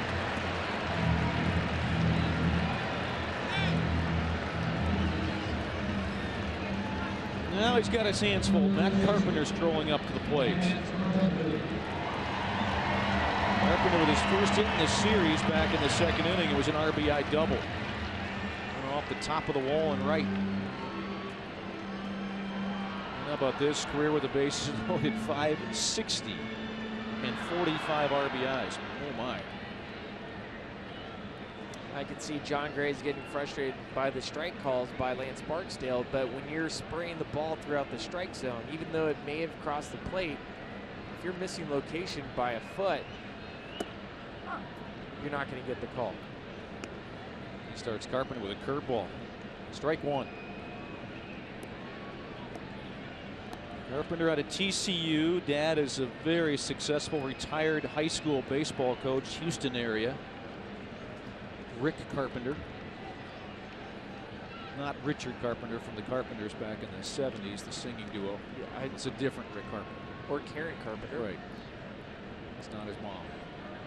0-1. Hit well to center. Charlie Blackman's on the run. And it is off the base of the wall. 1 run scores. 2 will score. Throw home is late. That's a 2-run double for Matt Carpenter. His second double tonight. And we're tied back up.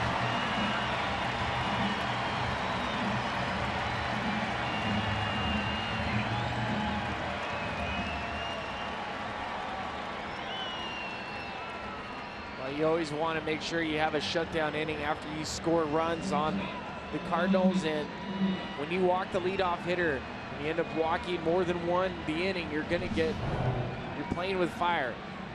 And when you have a hitter as good as Matt Carpenter, especially with bases loaded, knowing that you're going to have to throw him strikes, he's going to be aggressive in the zone, and that's exactly what he does.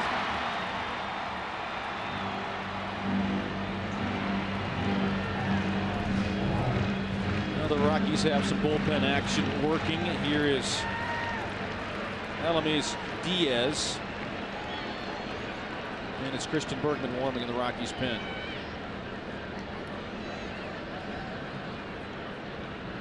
Diaz is 0 for 2, been hit by a pitch, a ground ball pulled foul. Just foul down the line. So the pitching's so good for both these teams' first 2 games. Tonight a different story. 12 runs have been scored. We're in the bottom of the 4th inning. Diaz 0 for 1. Officially, that wasn't at bat when he got hit by the pitch in the first inning, and he scored one of the 3 runs. Gray working from the stretch. 1 down. Runners at second and third. Swing and a miss. There's a great slider way out of the strike zone, and Diaz chased.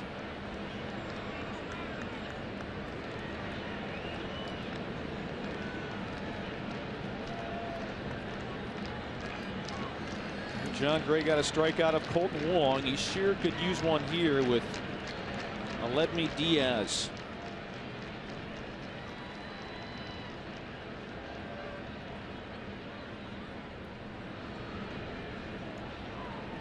0-2 pitch. Slider is in the dirt. Good stop by Walters.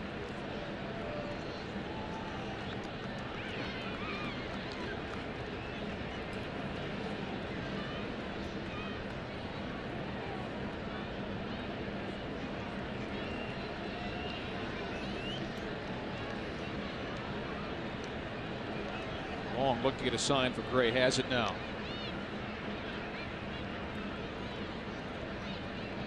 One-two pitch.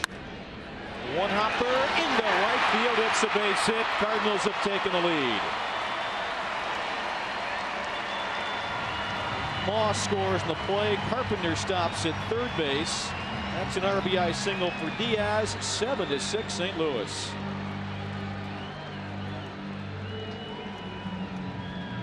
Again, 2 strikes with the Ledmus Diaz fastball, but out and up. He's able to put the ball in play. The guy standing on third base, second and third. That's a good piece of hitting by Diaz. Walt's probably seen enough. He's coming out here. Yep, this is it for John Gray. So we got a pitching change. Gray gave up 3 runs early, and then he did all right second and third innings. This fourth inning, that leadoff walk really got to him, I believe, and he's going to be lifted for Christian Bergman. We've got a break in the action. Rockies down 7-6. We'll tell you about the numbers and Christian Bergman in a moment.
Colorado Rockies baseball on Root Sports is brought to you by Southwest Airlines. Book your low fare now at southwest.com.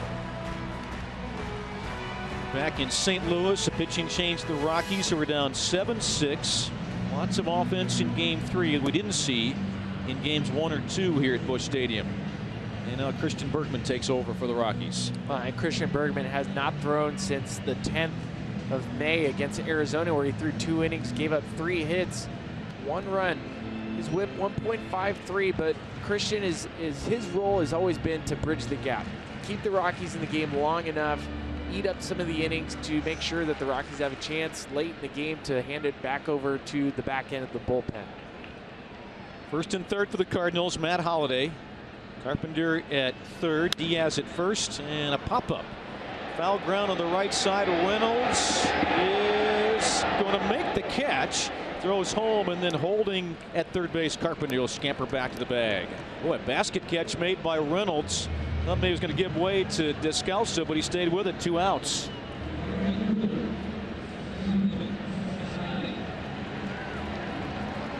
It's a great play by Mark Reynolds. This is no man's land for both guys. Daniel Descalso trying to help out Mark Reynolds and really catches the ball and corrals it. Never went in his glove. Like he pressed it up against his body, and then he makes this great sidearm throw and ends up on the ground.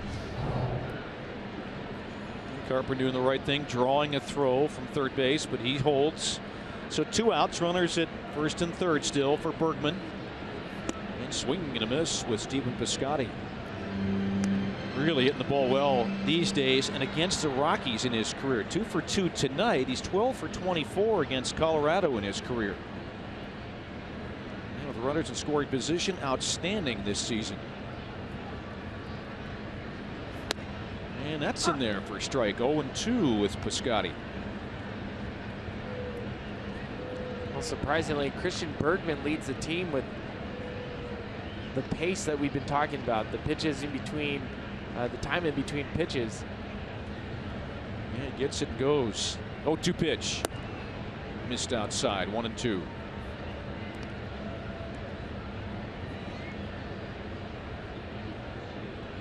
Stephen Piscotty, Stanford University product. He's from the Bay Area.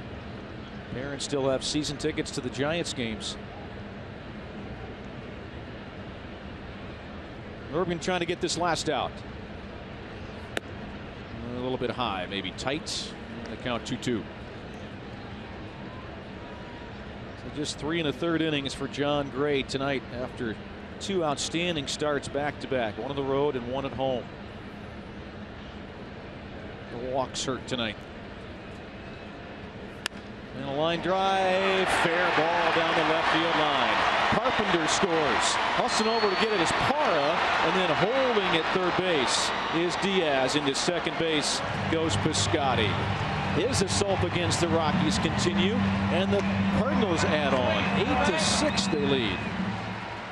He has been very impressive. He's been hitting .371 over the last 15 games, and if you're looking at some of the numbers for Stephen Piscotty, he was struggling against off-speed pitches earlier this season. Now he's up .358 batting average against off-speed pitch, but more impressive, he's hitting .394 on pitches inside, and that's where the Rockies have been trying to expose him. But watch how quick he is inside, being able to pull his hands in, and to keep that baseball fair is extremely difficult to do. Matt Adams will take a pitch outside. This is the 9th hitter in the inning for the Cardinals.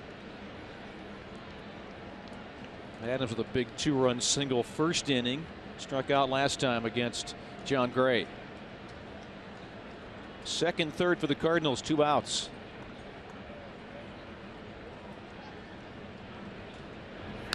And foul to the screen. We're in the 4th inning. 14 runs have scored and 17 hits. Yeah, this is not the game I was expecting to see. I wasn't expecting this much offense this early in the game. Both starters ran out of here after 4 innings. Swing and a miss by Adams on a high fastball. 1-2 on Matt Adams. 4-run 4th inning for the Rockies, and the Cardinals come back with 4 runs in this inning. Rockies trying to keep it at 4. 8-6 they trail.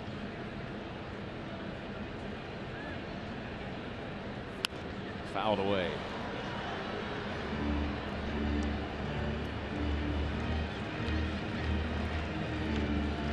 There are the runs that we were talking about. Both very high-powered, very good offenses, and for the first 2 games they've only scored 3 runs apiece, but tonight 14 runs combined.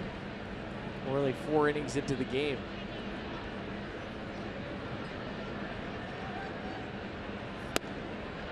A little high and tight to Matt Adams. 2-2.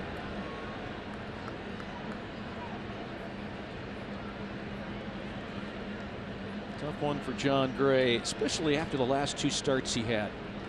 I think especially after the last home start he had, where he hadn't had much success. Coors Field he did last time out. Different story tonight. Base hit to right field. That's going to score 2 more. Matt Adams with another big hit for his team. He had a 2-run single in the first, another 2-run single. 10-6 Cardinals. Now Matt Adams, .364 batting average this year with runners in scoring position and a .350 batting average here at Busch Stadium. He has been tormenting the Rockies today.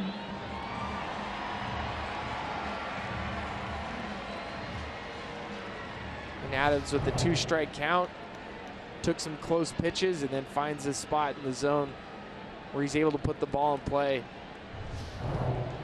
Now here's Yadier Molina at the plate. He's the guy that's got this rally started with a walk. He'll line down the right field line. That is going to be foul ball. He almost had himself an extra base hit. So Molina hitting for the second time in the inning. Well, and for John Gray tonight, every hit by pitch, he had one, and then the 3 walks all came around to score.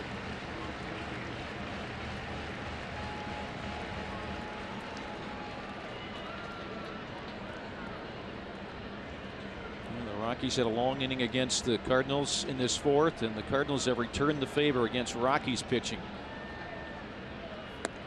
That's in there. It's a strike. 0-2 on Molina.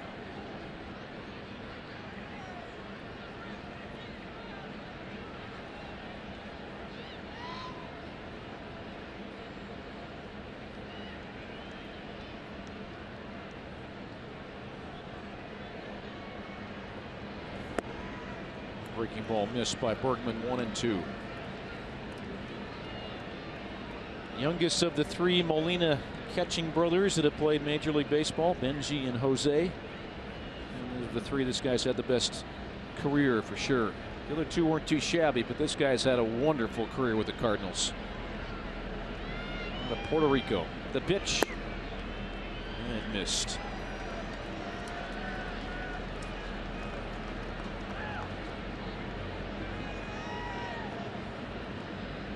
Most 10-run games in 2016. The St. Louis Cardinals lead now with 9. Colorado Rockies are second with 6.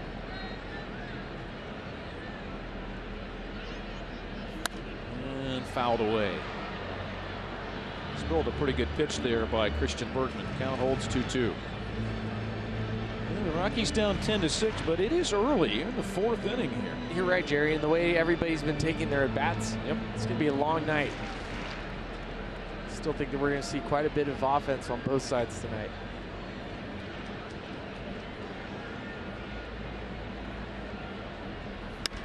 And that ball's hit well to left center field. Parra is moving over onto the track, and he makes a catch up against the fence. It's a long out, number 3 for Molina, and a long inning for the Rockies. 6 runs scored by the Cardinals. 10-6 St. Louis.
We're in the top of the 5th inning with a 10-6 lead for St. Louis. 16 runs, 18 hits between these 2 teams.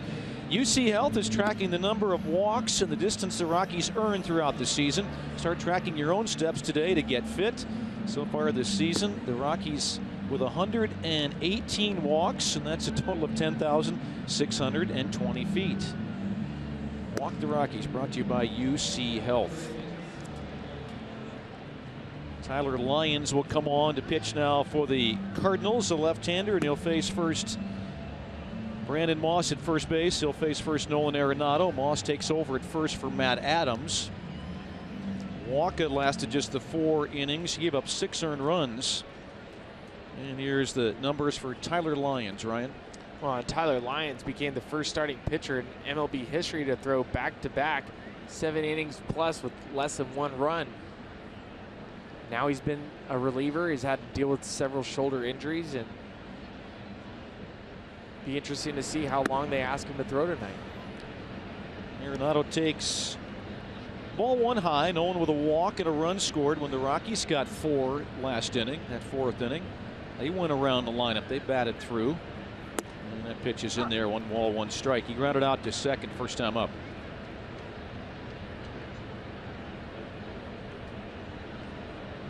Lyons works from a windup, the former starter. And it's a 1-hopper. Wong got it. Good short hop from the first base and out number 1. I think no one got that ball off the hand a little bit, but a good play by Kolten Wong.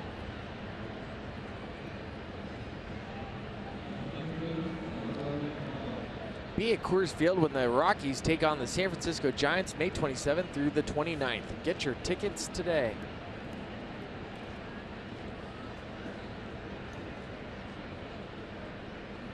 One down for Gerardo Parra. Put that bunt single down last inning. He scored one of those Rockies 4 runs. Strike 1 from Lyons.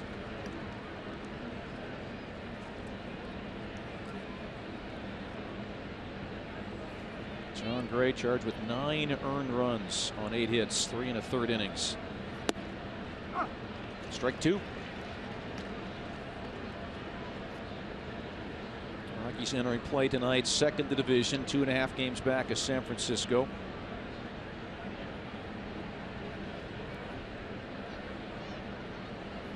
And that missed away to Parra. 1-2 on Gerardo Parra. That loss last night for the Rockies stopped a 5-game winning streak, and it was the first time they've been shut out this year, and they bounced back to score 6 runs already tonight, but down 10-6.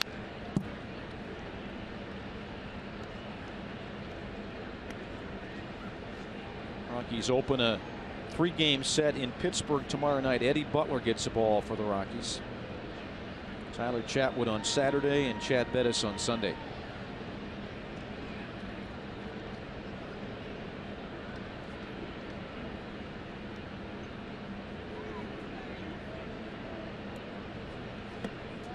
And holding up was Parra, 2-2.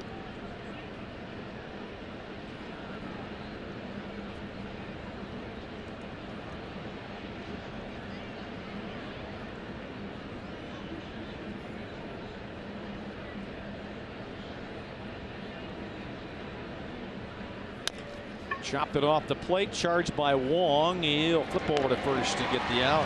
2 good plays by Kolten Wong at second base.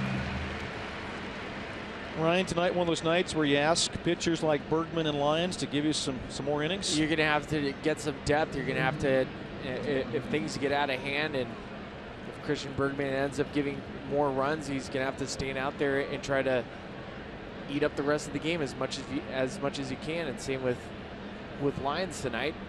If the Cardinals keep tacking on, he's going to pretty much be out here the rest of the night.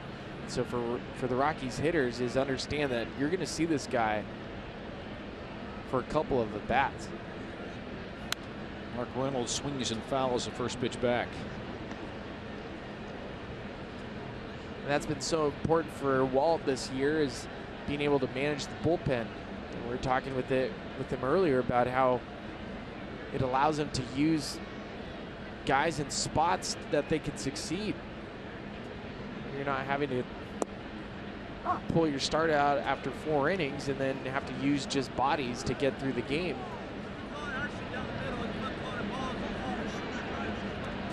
Mark Reynolds not happy with a call by Lance Barksdale.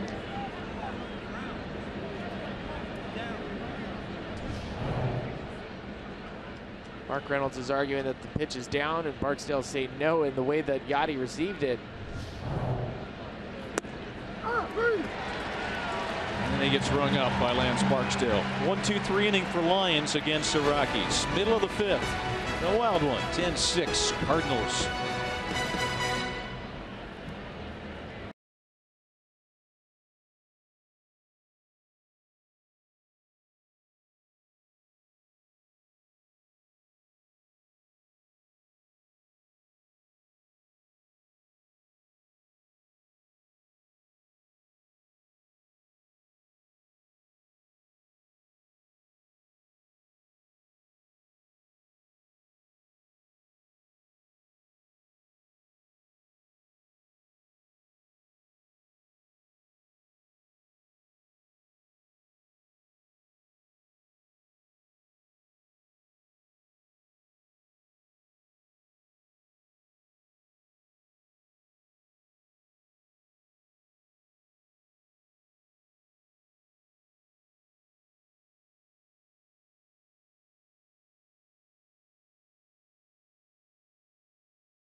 Some of the landmarks in St. Louis, Missouri, of course, maybe at the top of the list, the Anheuser-Busch Brewery. This place opened in 1852. Free public tours daily. And by the way, for those who like to indulge, each tour comes with 2 free beers at the end. Well, that's going to be it for tonight. Christian Bergman, we thought he would get some more action, but this is Justin Miller taking over, and Miller was warming up very quickly in the bullpen.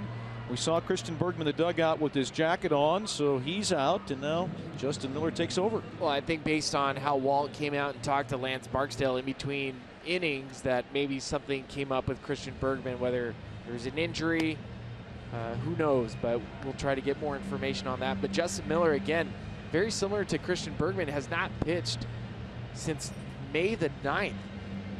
Last outing was against Arizona, where he threw an inning. You lose your long guy. Now you're going to ask Justin Miller to pick up a couple innings tonight as well. You're talking about the Rockies with their good starting pitching on the road, and you look back at the last 4 road games, the starters had allowed 3 earned runs in 25 2/3. Tonight, 3 1/3 and 9 earned runs for John Gray. Well, and it wasn't just one side of the baseball. The other team too. Michael Wacha gave up 6 runs in consecutive starts for the first time in his entire career. Give Justin Miller some extra time to warm up here, and then we'll get going here in the bottom of the 5th inning. MLB.TV Premium, the #1 live streaming sports service, is now available. Join the millions of subscribers. Watch every out-of-market game live and in true HD on over 400 devices. It's a beautiful sunset.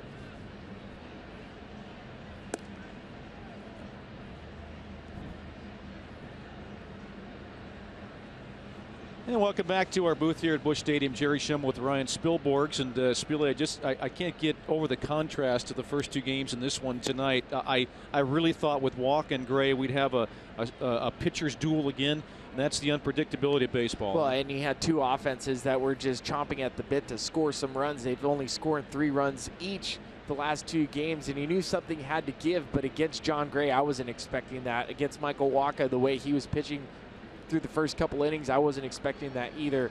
But watching John Gray, every single walk and hit by pitch ended up coming around to score and hurt him. Same with Michael Wacha. So walks hurt.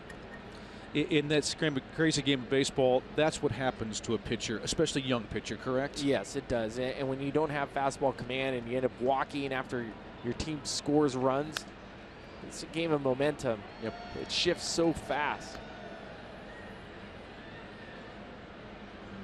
Jeremy Hazelbaker hitting for the 2nd time of the game. He, after the walk by Molina in that 4th inning, got that bunt single down, just popped it up on the 3rd base side. It dropped, and Arenado had no play. So Hazelbaker get a start in the outfield in game 1, off the bench tonight for Grichuk.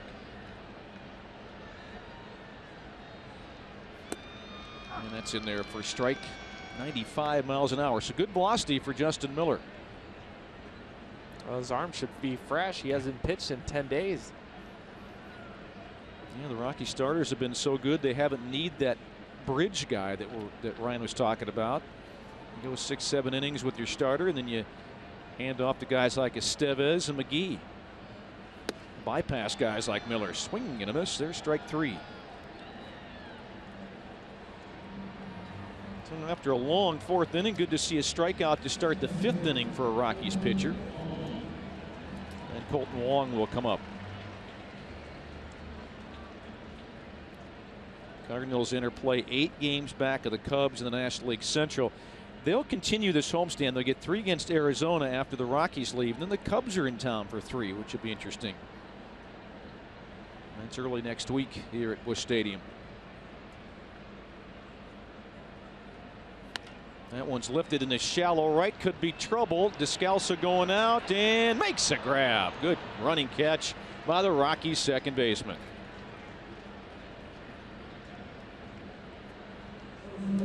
That is a fantastic play by Daniel Descalso. Part of when you're running from second base, you see he takes his eyes off the ball just so he can get a little bit faster.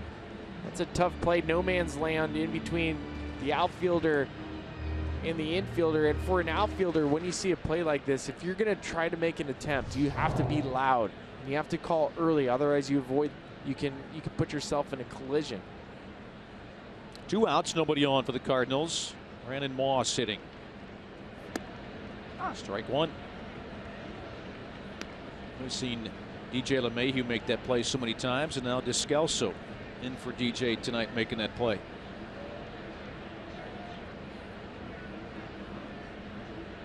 Moss drew a walk back in the 4th inning.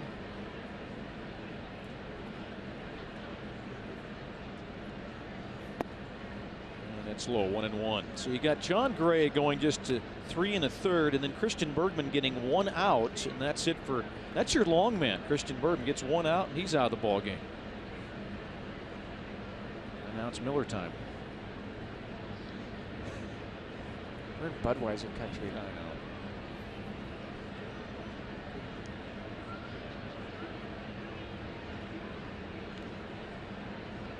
know. 1-1 pitch. It's in there for a strike. A lot of strikes being thrown by Justin Miller here. Went off speed that time. Throwing 7 pitches, 6 for strikes. And what the Rockies need here in the 5th is a 1-2-3 inning. Down 10-6.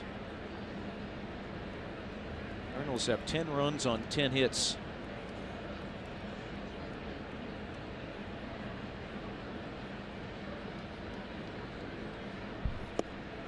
Just missed outside there.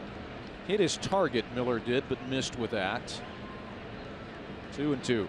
It has been strange for Rockies starters not to go deep into the game. The last 11 straight games, Rockies starters have thrown at least 5 innings pitched. They've done it in 17 out of 18 games. So the starters, you can see, they've been good. Especially on the road. Popped up on the infield, and Miller has a chance for a 1-2-3 inning. Reynolds will take charge and make the catch, and that's that for the Cardinals in the 5th inning. We'll head to the 6th. The Rockies have some catching up to do, but there's a lot of game left. 10-6, St. Louis.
And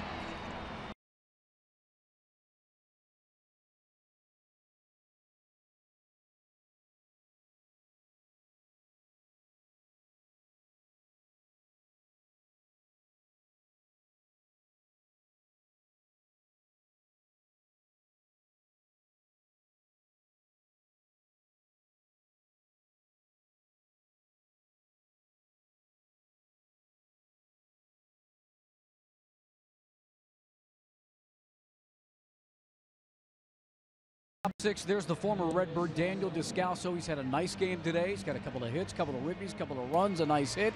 He broke a bone in his hand here in spring training, just coming back. And I asked Walt Weiss today if he wanted him to play here in St. Louis tonight. I just need to get him involved. You know, he's been away from the club all year. Just got back to us, and he means so much to our culture, and he's got a lot of respect in the clubhouse. You know, you want to keep those guys in the mix. And Jerry and Ryan, as we watch this pitch, he only had 15 at-bats at Albuquerque in 4 games. He went 6 for 15. He only had about 12, I think, in spring training. So, like you said, Ryan, this is like opening day. He's hitting here. He's got 2 hits tonight in the count of 1 ball, 1 strike. Strange to be really playing your first game late in May. Not normal for a baseball player. Last time Daniel Descalso had 2 hits, 2 runs, and 2 RBIs in a game. He was a member of the Cardinals versus the Rockies. Bouncing ball. Wong's got this one. Quick flip to first base. He'll get Descalso. Stop hitting it to Wong. Yeah, he's been good defensively tonight. So Descalso out for the first time tonight. 2 for 3 now. And Tony Walters will come up against Tyler Lyons.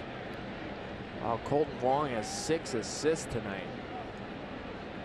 He's going to need an ice bath.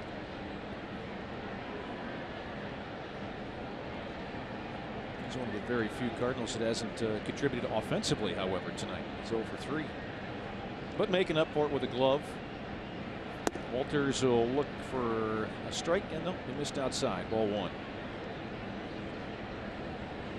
Tony's 0 for 2 tonight with a strikeout and a ground out.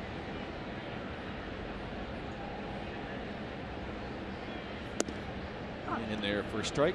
Justin Miller might have a chance to hit. He's in the on-deck circle for the Rockies. Keep pitching, so get a chance to hit. There he is. Justin Miller doesn't get very many opportunities to swing the bat.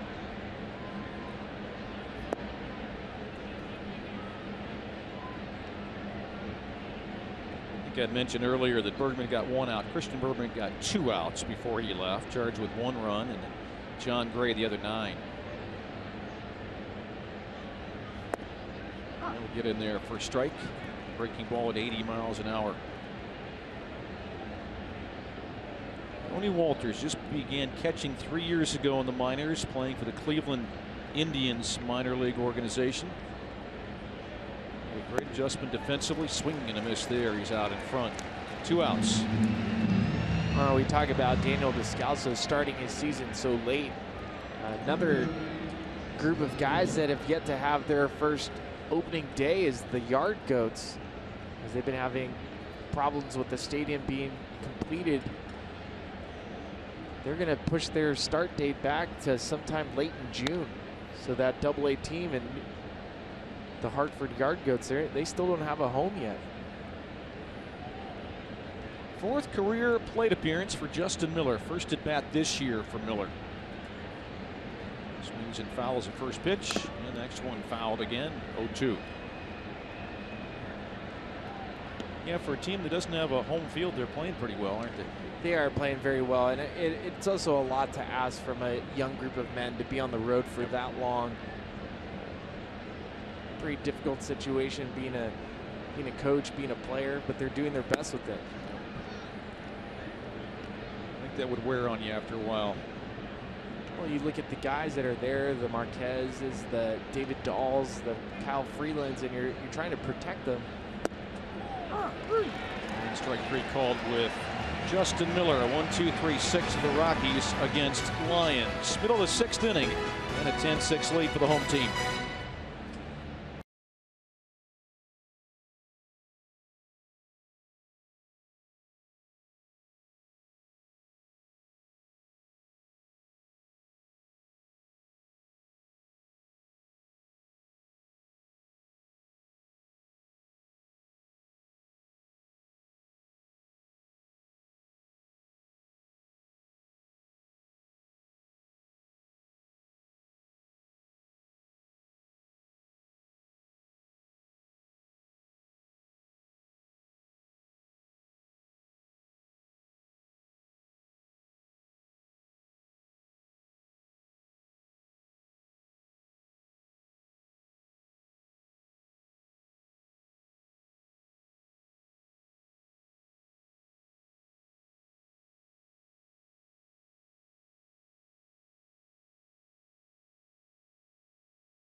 it is time for our Cooney Lexus look back. We take a look back at this wild game here in St. Louis. Danny Descalso, the former Cardinal, with a 2-run single that made it 4-4.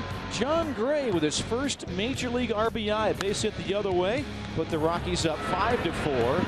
But then the bottom of the fourth inning for the Cardinals was a long one. Diaz into the action for the Cardinals. Ended up scoring 6 runs in the bottom of the fourth inning to break this game open. And they've got now a 10-6 lead heading to bottom of the 6th inning. That was our Cooney Lexus look back. 10 runs on 10 hits for the Cardinals, 6 runs, 8 hits for the Rockies. Justin Miller back on the mound for Colorado. Top of the order, Matt Carpenter for the Cardinals. Carpenter with a couple of base hits.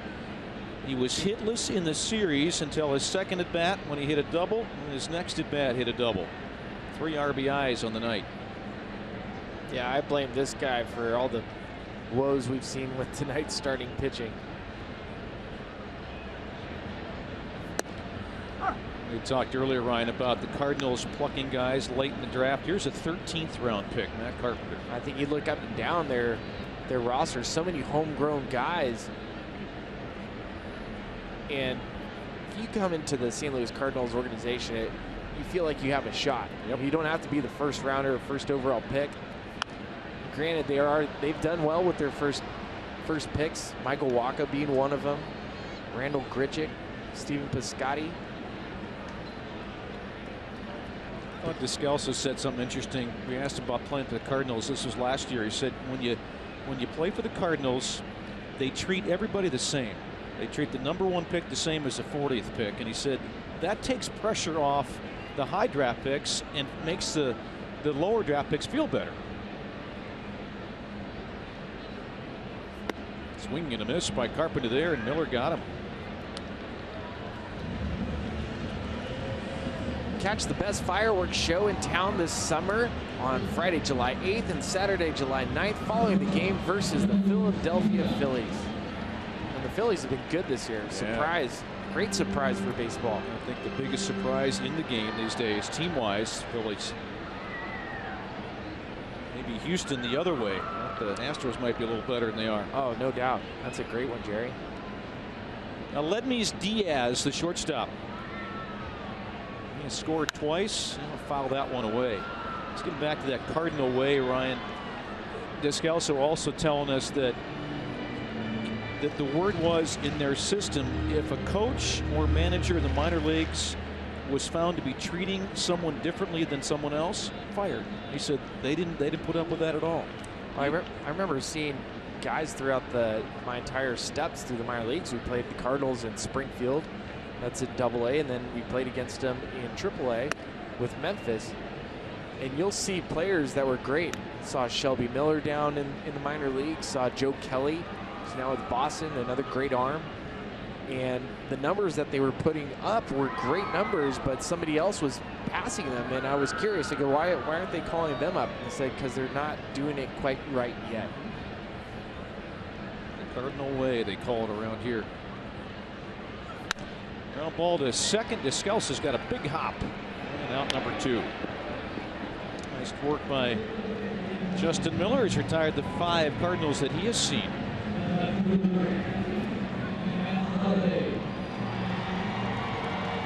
We got one more going this inning. Matt Holliday, the former Rocky.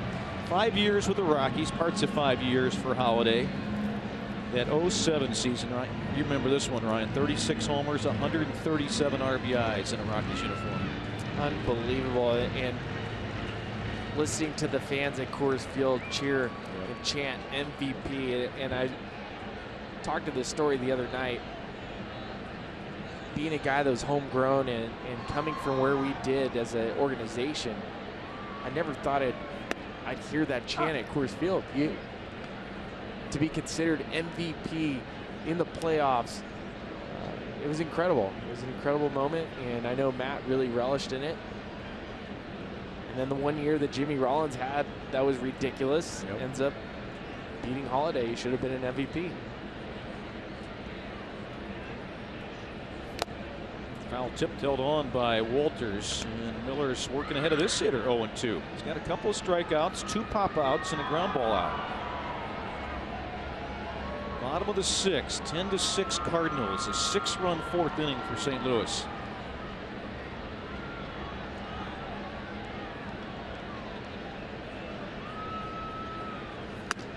Go around, he did not. He held his swing, says the first base umpire over there, Jim Wolf. 1-2.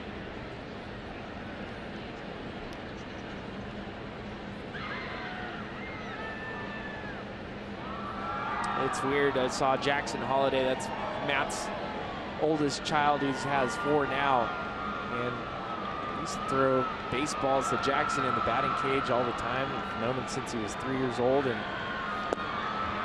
got to see him this week when I'm in St. Louis. Jackson's now a 13-year-old and goofy-looking kid. It's interesting. Matt'll put him in the outfield during batting practice. Shag, they're no problem at all. Shagging flies out there. Don't have to worry about them getting hurt or anything. They're running them down. It's a baseball family. 2-2 pitch. Sprayed it foul out of play. And folks forget what a great athlete Matt Holliday was. He was an All-American high school quarterback. He was the #2 ranked high school quarterback his senior year at Stillwater, Oklahoma. Well, and Matt was telling me a story about at Oklahoma State. Les Miles was the coach that tried to recruit him to come play football, and Les Miles now with LSU. But Holliday made an attempt to go say hi to Les Miles and say, hey, how are you doing? And he saw him last year in Tuscaloosa. LSU is playing Alabama, and Matt told me the story. He lives in Jupiter now, and his neighbors were huge Alabama program boosters and had these great seats and a suite in Tuscaloosa, and Holliday was able to get them onto the field. Nice. That'll work. So Holliday says, you know, as good as your connections are, mine are better. Yeah. Good battle here, Justin Miller and Matt Holliday.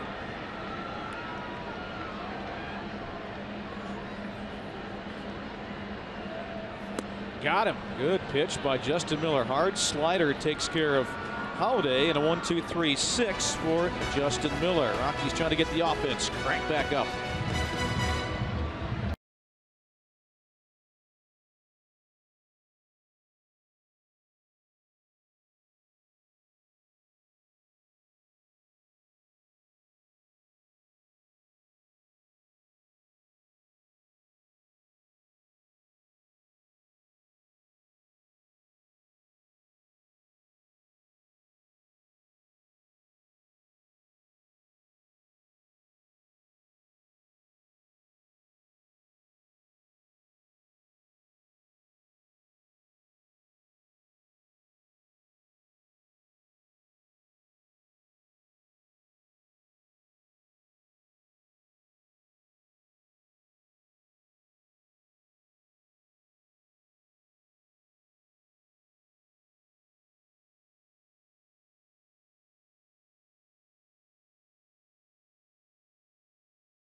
Looks like Jorge's still trying to find some traction in the minors and rehab starts.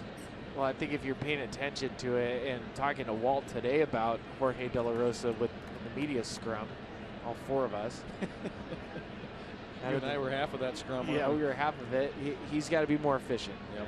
You look at the balls to strikes tonight, 29 strikes now, 21 balls. That's not efficient. And when you looked at tonight with Jon Gray, not able to get through 4, you put the Rockies team with the great starting pitching that they've been getting, you put them in a tough spot because now you're asking your bullpen to get a lot more outs. Long, another assist. That's number 7 tonight. Get Charlie Blackmon one down in the 7th inning.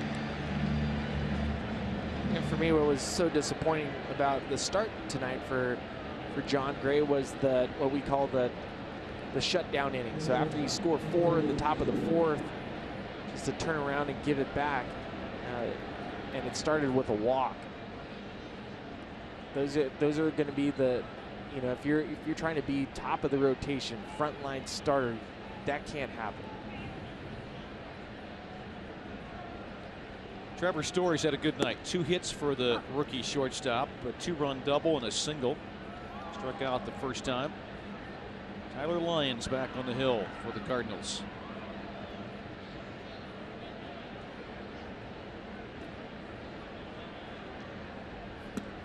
And missed outside. 1 ball, 1 strike on Trevor. Ryan, in your mind, would the, this is a long shot, would the base hit by Gray have anything to do with him letting up a little bit pitching? First RBI and all that? I would assume not. I mean, I just saw him come out there and they took as long as they could. Trevor Story still pushed the inning longer. After he scored, he slowed the game down for him.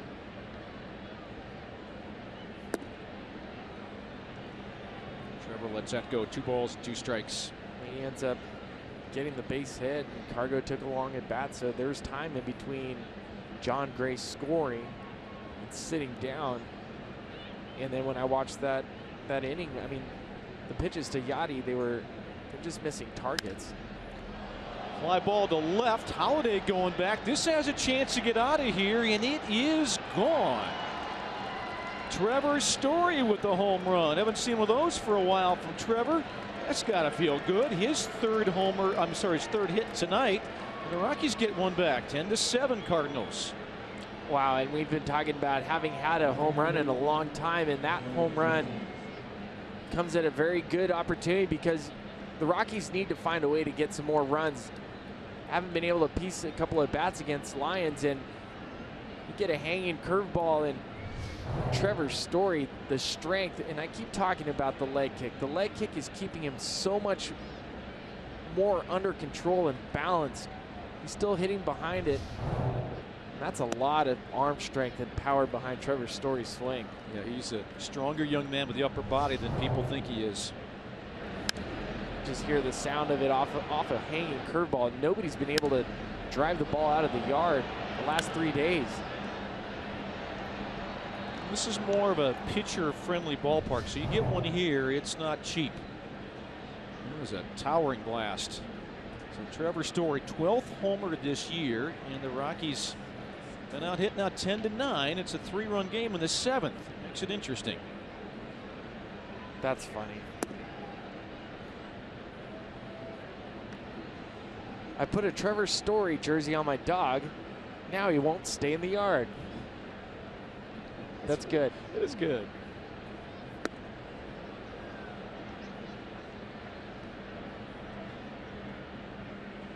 Two and 2 on Gonzalez, and Garger looking for his first hit. 0 for 3. Has knocked the ball hard tonight. Swing and a miss, and got him. 0 for 4 for Gonzalez. Well, the Rockies have 7 runs, so that means you've got tacos. 7 runs, tacos for everybody. Don't forget to go to your participating Taco Bell locations tomorrow between 4 and 6 p.m. to get your Rockies taco special. Liv Moss at Taco Bell. Thank you, Trevor. 2 away, Nolan Arenado.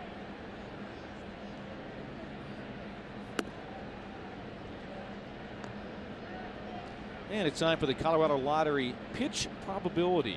This is interesting here. Arenado against left-handed pitching. Oh, I like watching the probabilities. It's always great to see the numbers in how people attack each other. And this will show all lefties in the major leagues versus Nolan. So it gives you a good understanding on how they try to attack him. 3-0 to him here. Or not attack him. You know what? 3-0. I'm fine with, if Nolan wants to take a good swing right here, a good aggressive cut, I'm fine with him taking a good swing. He's not gonna swing. Yeah, he didn't swing much on 3-0. I think in this point in the game, 10-7 is not going to do it. He draws the walk, so good enough. Second walk he's drawn tonight. He walked and scored in the 4th inning. So we got a ground out, a home run, a strikeout, and a walk given up by Tyler Lyons. Gerardo Parra 1 for 3, put a bunt single down in that inning where the Rockies got their 4 runs. That was the 4th inning. He had 2 in the 3rd, 4 in the 4th, and the solo home run here in the 7th.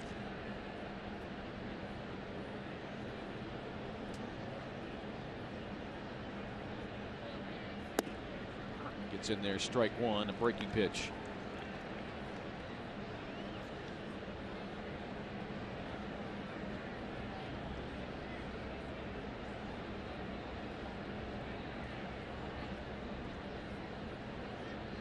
Parra's got a lefty here. Traditionally, he's hit lefties pretty well in his career.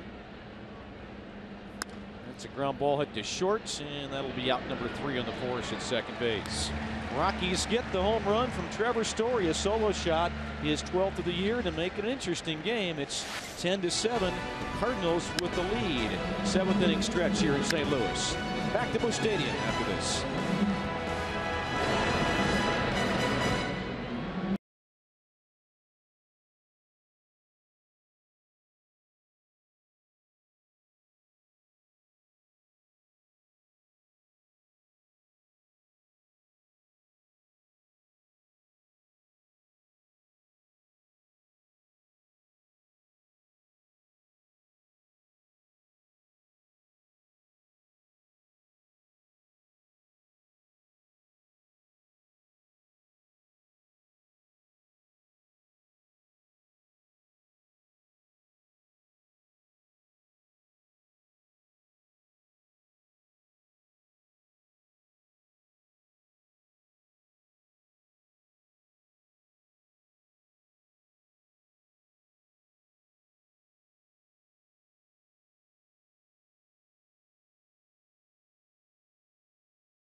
Kubota pitching performance. We'll look at the starters for this game tonight, and this is not real pretty, Ryan. The starters get roughed up, both of them, this evening. That is not the line that you want to see, and it's shocking that it came from both of these guys. Michael Wacha losing 4 straight, and John Gray coming off his first major league win. I think you and I were talking about this in the open. Which guy are we going to see tonight? I was hoping to see John Gray take another step forward. We saw back-to-back great starts, once on the road, a great start at home. And then Michael Wacha, who's been struggling of late. The Cardinals were hoping to see the good Michael Wacha. You saw him for maybe 2 innings, and same with John Gray. And Scott Oberg taking over for the Rockies. Good work by Justin Miller tonight. He did a great job, and Oberg, another guy that has not pitched in 10 games. 10 days, and you're going to see him get his work in. New left fielder for the Rockies, Ryan Rayburn. The night for Gerardo Parra has come to an end. Here's the Rocky killer, Stephen Piscotty. Just tonight, but really in his career, he's hitting over 500 against the Rockies, and 3 for 3 tonight. He has a pair of doubles. He scored twice, single. When he singled, he got caught stealing. That's the only blemish for him tonight. Oh, he chased a pitch there. Good slider thrown by Scott Oberg. Actually, it might have been the curveball that he throws pretty well. 1-2.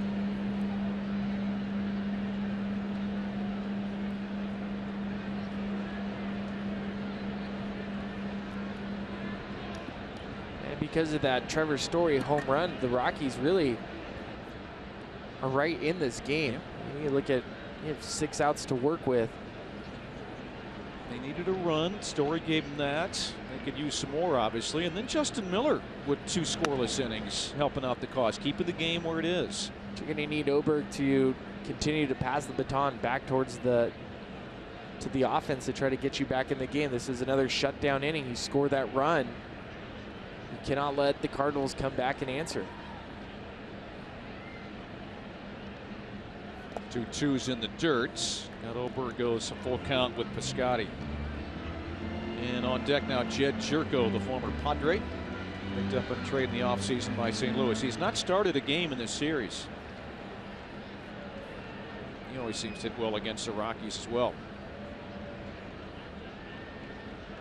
Oberg shaking off several signs from Walters. And that hit him.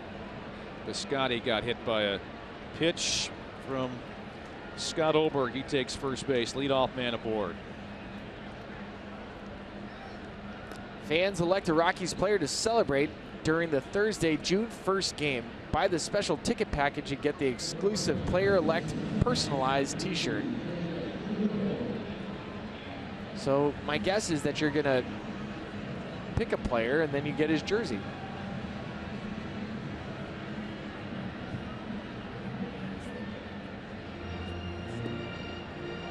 Man at first base, Piscotty. Here's the pinch hitter, Jed Jerko.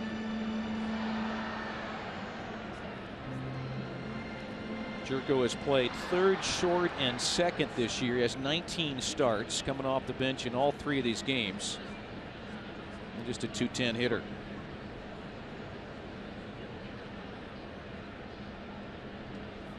And high and tight, ball 1 to him. West Virginia University product. John Jay went in the trade to San Diego, and the Cardinals got this guy. A little pop in his bat. Hadn't had a lot of at bats, but 4 home runs. There's a strike from Oberg.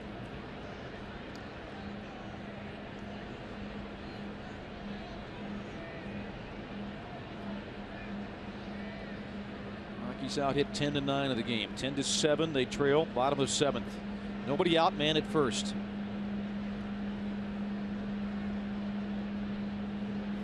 Swing and a miss. Good pitch by Scott Oberg there. Hard slider. Piscotty, the second Cardinal that's been hit tonight. John Gray hit Diaz back in the first. That opened up the inning for the Cardinals. They scored 3 times after Diaz got hit. A walk to Grichuk in the second led to a run. And a couple more walks in the fourth. They both scored. Fouled away by Jerko. 1-2. Talking to Scott Oberg yesterday, we had him on the radio, and he was saying one of the things that he knows he has to do is throw more strikes. He said, I just walk too many guys. I know it's gonna hurt me. I seem to walk somebody, and then somebody hits a blooper, somebody hits a home run. All of a sudden, I've given up runs. Well, and that's the thing that Walt Weiss has been preaching, and Darren Holmes and Steve Foster about this team. Don't be last in baseball. Last year, in the years past, the Rockies' entire staff was the worst in baseball as far as walks per 9, and this year they've improved so much more. Yeah, last year for the Rockies, most walks issued and the fewest strikeouts as a staff. That's not the combination you're looking for. Oberg's next pitch, swing and a miss. He got Jed Jerko on an off-speed pitch. Good pitch by Scott Oberg, out number 1. Well, when you haven't pitched in 10 days, of course, you might have a little bit of jitters, or you might have a little bit of rust. Maybe why you walked the first batter, but you can see the depth on the curveball. Jerko being with the pinch hitter, it's a tough pitch to handle. Talking to Darren Holmes, the bullpen coach the other day, he said this guy's got great stuff. He really does. He's got a terrific mid-90s fastball. His slider's good. He's got a good hook, good curveball. Now here Molina takes a pitch low. It's just a matter of being consistent and throwing some more strikes. He says you got to challenge hitters. And that's something hitters give the pitchers too much credit at times. Where you look at a pitcher like a Michael Wacha, oh man, this guy's an ace. You get after him and you end up hitting him. And then same with pitchers. Pitchers will give the hitters too much credit. Well, I have to be perfect on this spot. I have to be perfect with my location. I can't miss up here. When you're attacking on both sides, whether you're hitting and you have an aggressive mindset or whether you're pitching and you have the aggressive mindset, typically the aggressor wins a lot of the battles. Molina fouls that one away. Solberg working ahead 1-2. I can already feel the question marks. Well, what are you talking about, Spilly? The aggressor typically wins the battles. Well, why wouldn't you be aggressive every time? Well, baseball is tied into your confidence, and confidence is always tied into results. So if you're not getting the results that you're accustomed to, it's hard to feel aggressive. It's hard to be confident. That's why when you watch a guy like Michael Wacha, gave up 6 runs last start. Tonight, Molina drives one to deep left center field. Parra on the track, makes a catch up against a fence. Rayburn in left field, I'm sorry, not Parra, and then back to first base, scampers Piscotty. Yeah, Rayburn in left came in for Parra. He looked like Parra on that play. What a catch. That was a great catch, and Yadi Molina is dragging his bat back to the dugout. He can't figure out what he has to do to drive the ball out of this ballpark. Well, you don't have Trevor Story's pop, and Ryan Rayburn, what a play. Reaching, keeping an eye on the baseball, that's tough. Looking at the warning track, look at Molina. What do you have to do?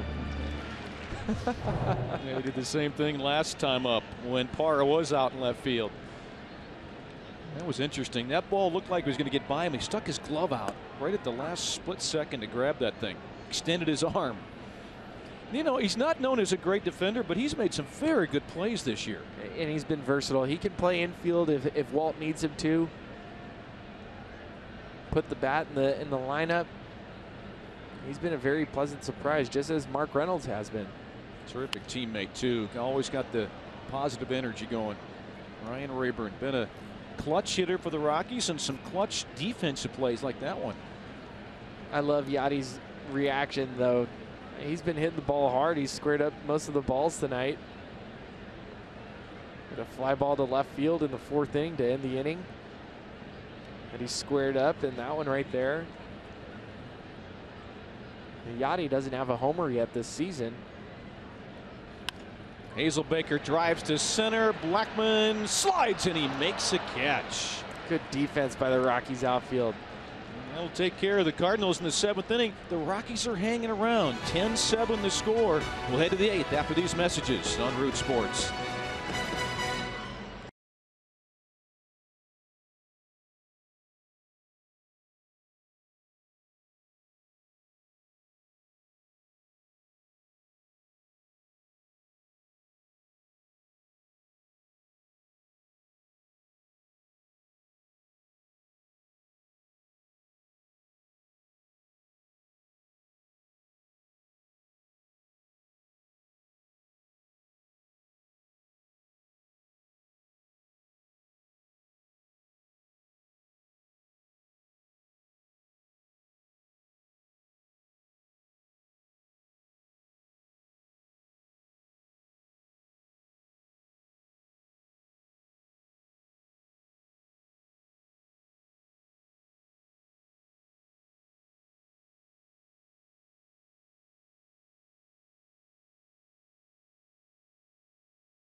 continue our little tour around St. Louis while we're here in this series. We'll stop at Ted Drew's Frozen Custard, chain of custard shops here in St. Louis, founded by Ted Drew in 1930.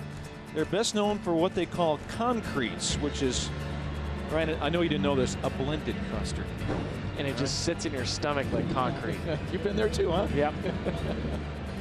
10-7, the Rockies trail. We're in the top of the 8th inning.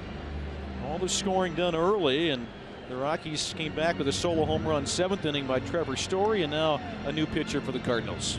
Well, and this is what they call the final boss, Engwan Oh. We saw him the other night, and he struck out the Rockies in consecutive order. Filthy slider, good fastball command. Has 5 pitches he can throw at you. Yeah, struck out the side against the Rockies. Really impressive. Mark Reynolds starts it. Ball 1.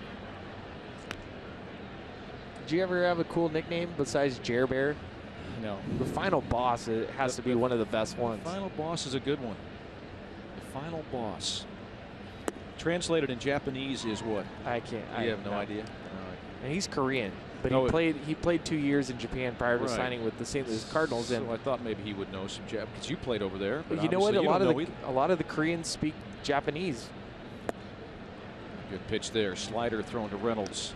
Another Korean player that played Japan when I was there and is now with the Seattle Mariners is Deo Lee, big first baseman. He's a big boy, isn't he? He is a very large human. Don't see too many of those coming from Japan.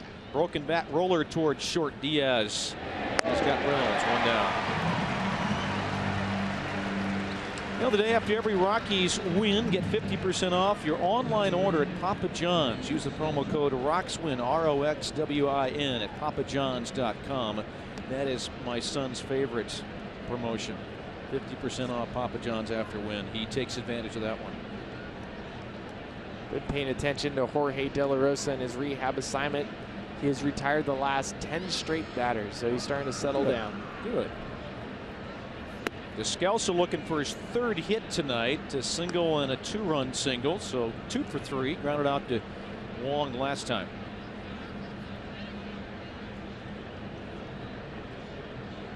Pitch fouled away off the bat of Descalso. So unlike the last time, which is on Monday night, or Tuesday night I should say, the Rockies actually put a ball in play against this guy. It's an improvement. Getting there. Well, in 19 games, O has had 17 scoreless outings, 20 2/3 of an inning. He's only given up 10 hits, 27 strikeouts. When you look at this Cardinals bullpen with O and Jonathan Broxton, 2 guys that have had a lot of saves, Trevor Rosenthal. That'd be weird if Trevor Story went on the other side and saved games for the Cardinals. That'd be really weird, wouldn't it? What if Trevor Rosenthal played short for the Rockies? They switched. There he is. That'd be really weird if they switched. Super strange. 2-2 on Descalso. Pitched by O on the way, and strike 3 call. Off the outside corner with the pitch at 85 miles an hour. He's got some great stuff. 2 down.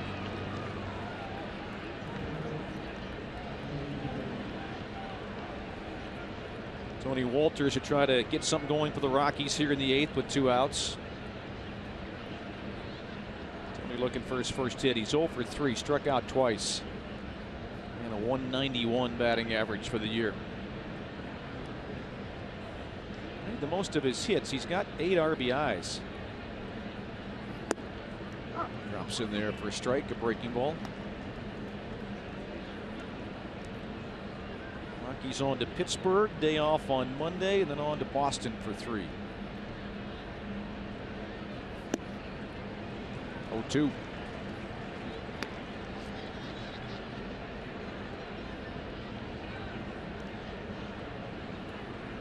Rockies have lost 18 of the last 23 games in this ballpark, down 10-7 here in the 8th.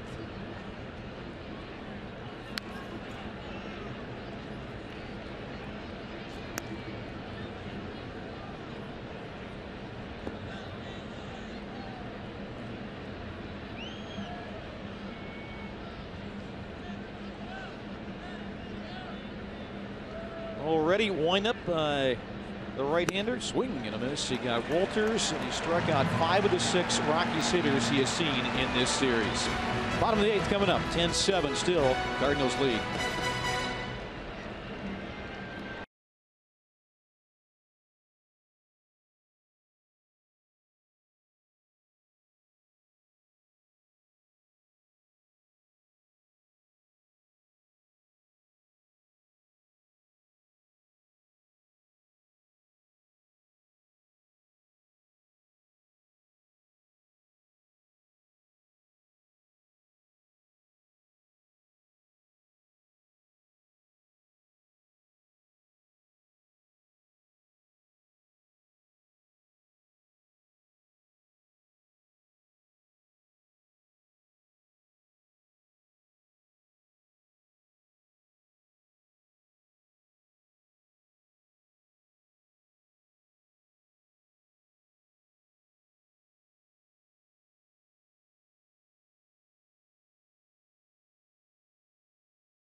Cardinals as we go bottom 8. There's the Stan Musial statue outside of third base. This day in the big leagues in 1962, Stan the Man, career hit number 3,431. First in the NL. He passed Honus Wagner. That record had stood since 1917.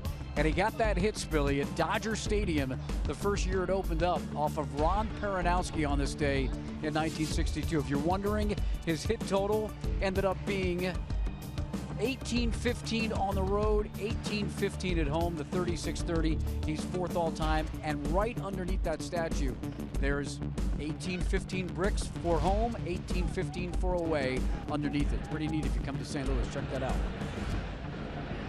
It's good stuff. I remember pictures of Sportsman Park. This is going to be a base hit for Colton Wong on the infield. Just slapped the ball the other way against Scott Oberg, and with Story doing all he could defensively, couldn't get him. I think back to Stan the Man, and Sportsman's Park was a very small baseball field, and friendly confines would probably be similar to Philadelphia and Citizens Bank. That's where Stan the Man, you look at the numbers he put up and you go, well, of course he put up those numbers. Look at how small of a ballpark he hit in it. Nope. The guy can hit anywhere. Same way on the road. Brandon Moss up there, and at first base, nobody out. Swing and foul that one back. Strike 1 on Moss, who is 0 for 1 with a walk.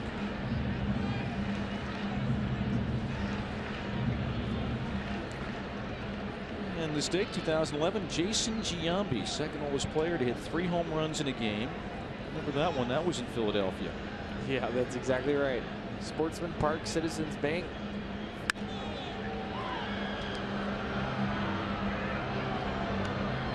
That was great. I was on the bench for that game. Were you? Remember, he came up a 4th time. He was looking for another home run. We talked to him after the game, and I said, "Were you looking for home?" He said, "I was swinging as hard as I possibly could to get that 4th one." And I knew I was in trouble when I started swinging too hard. Well, the Phillies fans are so funny because there's somebody sitting right behind home plate, and he was yelling at the Phillies pitchers, "How are you letting Giambi do this? He's so old." It's a wild pitch thrown over the head of Walters, and down to second base goes Wong. Scott Oberg just needs to iron some things out, get more consistent. Yeah, you definitely do not want to see another run tacked up. It's 7-10 right now, or 10-7. And You're still in this game. I know one more run doesn't seem like much when you're down 3, but there's a huge difference between 3 and 4 runs late in the game. 2 balls and 2 strikes on Brandon Moss. Just back to that game in Philadelphia, Giambi. I remember it was raining. It was raining the whole game, and Giambi hit those 3 homers. Cold and rainy. Just the way Giambi liked it.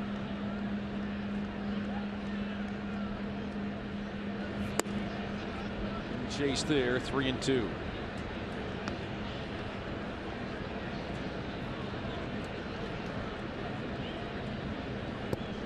Fourth inning for the Cardinals tonight was the big one. They scored 6 times. They scored 3 in the first, came back with 6 in the 4th inning. And Rockies trying to work their way back in the game. Got the Story home run, 10-7, ball 4.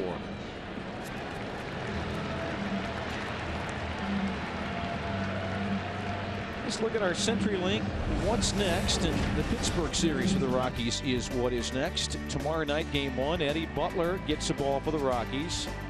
Garrett Cole, and then Tyler Chatwood on Saturday afternoon. Jonathan Neese, and then Chad Bettis on Sunday against Juan Nicasio, the former Rocky. Nicasio getting a start, pitching decently these days for Pittsburgh. He really has, and I heard it's Ray Searage is the pitching coach with Pittsburgh, and Nicasio had the horrible accident where he broke his neck at Coors Field. Again, another situation where I was at the game for that one. Well, Nicasio, the way he was following through the years, was still afraid to get hit again. And Searage said, "You're not going to get hit again. You have to trust yourself." And this is still in the big leagues after being back in the big leagues with the Rockies and the Dodgers, and has closed him off and is now pitching more in line. And it's good to see the success that Nicasio is having.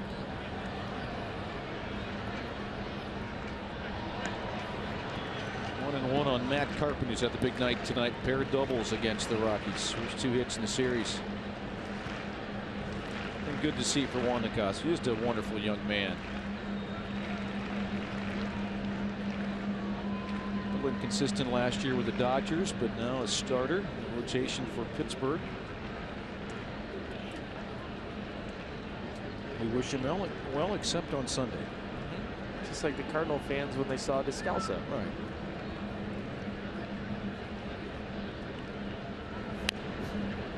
The end of his bat. 1-2 on Carpenter. Bottom of the 8th, 10-7. St. Louis with the lead. The Rockies at 11-9. And the Cardinals, right in the perfect situation, put this game away from the Rockies. If they find a way to tack on another run or 2, comfort level for them and both sides, it's pretty much nail in the coffin. Got the man I'm sure they feel good about at the plate. Trevor Rosenthal is warming in the St. Louis pen. Bounced up there, got away from Walters. Runners advance. Second wild pitch of the inning thrown by the pitcher, Scott Oberg. Second and third, nobody out.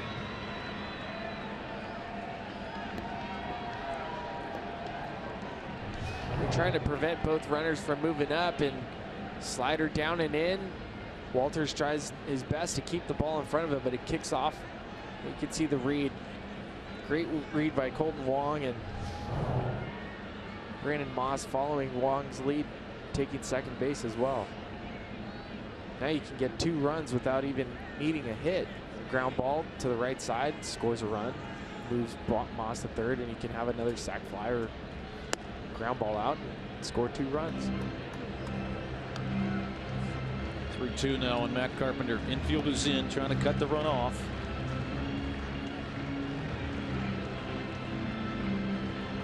Nothing happening in the Rockies pen. This one up to Scott Oberg to try to get out of. Diaz on deck.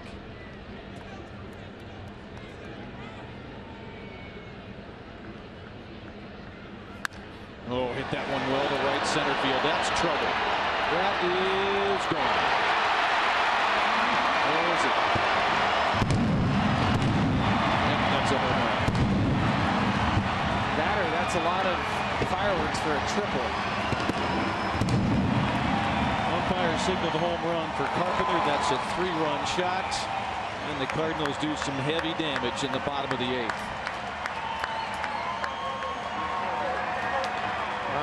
One swing that pretty much puts the game away for the Rockies. Cardinals now 7 for 10 tonight with runners in scoring position. That's some numbers that are going to be difficult to swallow. Fastball up in the zone. Matt Carpenter. Great approach at the plate tonight, both off John Gray and off Justin Miller, and now off Scott Oberg. 6th home run in the last 11 games for Matt Carpenter. Walt Weiss might challenge this one. I think he wants to maybe have that home run, what was called a home run, looked at again. See, he's out to talk to home plate umpire Lance Barksdale. So what we saw, we talked about already with Scott Oberg, is a walk, a wild pitch, and all of a sudden there's a long home run. That's what you saw there with Scott Oberg, that same sequence that we saw a couple of times last year. Let's take a look at the home run again, or the hit by Carpenter. Looks like it's definitely a home run. Yeah, it looks like there's a fan that tried to catch it and he missed it. Even brought his glove.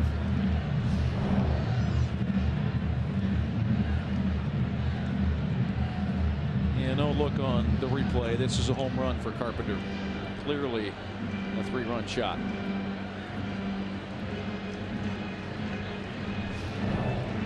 And it hits the bleachers in the back. And you can see the guy with the glove.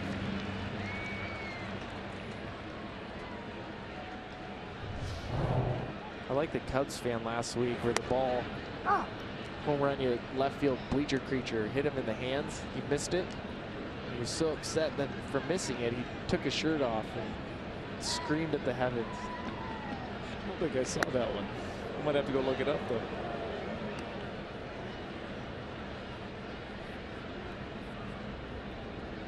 Well, 5 runs tonight have scored that where the guys have walked or been hit by a pitch.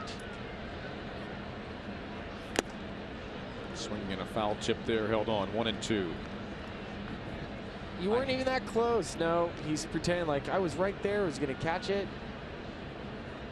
No, we have it on video. I missed it, but did you see me on TV with the great effort? It's a really large phone. That is a large phone. Pop up, foul ground for Reynolds, and he'll take care of it. 1 down.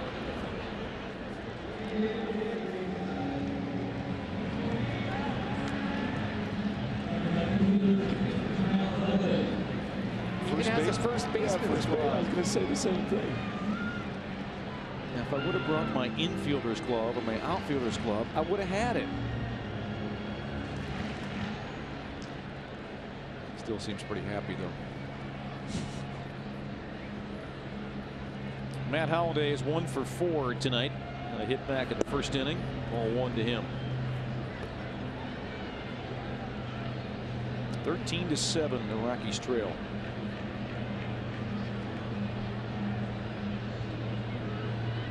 Always a great hitter against the Rockies. .385 for his career against his former mates. And ball 2 thrown by Scott Oberg. Interesting. Miguel Cabrera has a .411 batting average lifetime against the Rockies. And Wally Joyner, .399. Wally World. Yep. He could hit a little bit. Fouled away.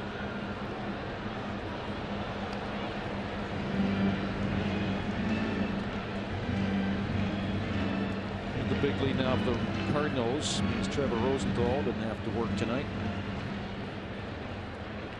It's going to be Keycat for his warming up, the lefty. Matt Carpenter tonight, 6 RBIs is a career high. 2 doubles and a home run. He hadn't had a hit in the first 2 games against the Rockies. Had a couple loud outs, a couple long fly ball outs. But doing damage tonight at the top of the order. What a hitter.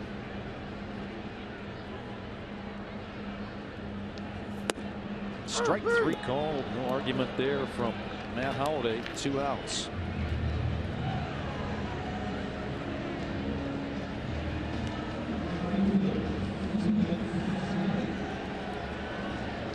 One more to go for Oberg in the inning. It's Stephen Piscotty. He's had the good night tonight. He's been on base 4 times. Got hit by a pitch in the 7th.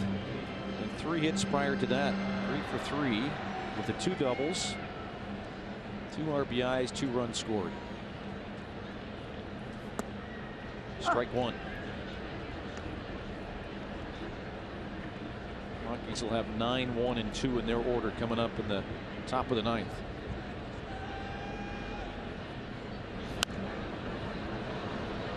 A play off the handle of the bat. 0-2.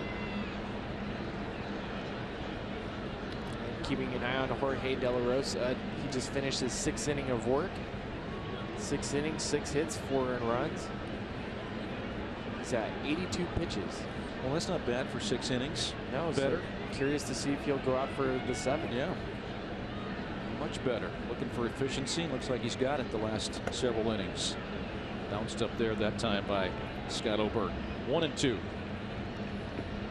3 runs are in the inning for the Cardinals. 2 outs. Nobody on.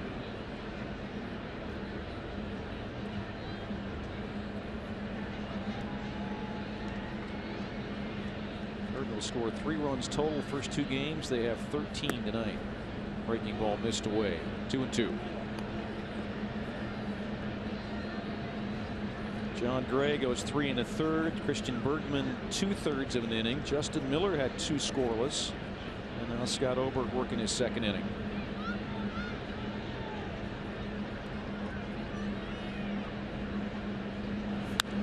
Now back. Fastball 94 miles an hour.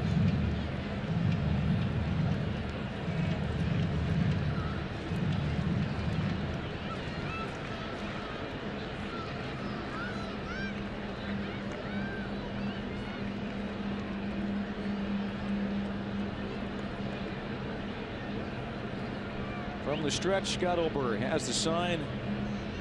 And his 2-2 pitch. Missed it high and away. Full count on Piscotty. 43,683 tonight. They always have drawn well in St. Louis. And this year, no exception. Beautiful ballpark. Good, solid team again. They've gone the postseason the previous 4 years. Looking to go 22-19 this year with a win tonight. Fouled away again off the bat of Piscotty.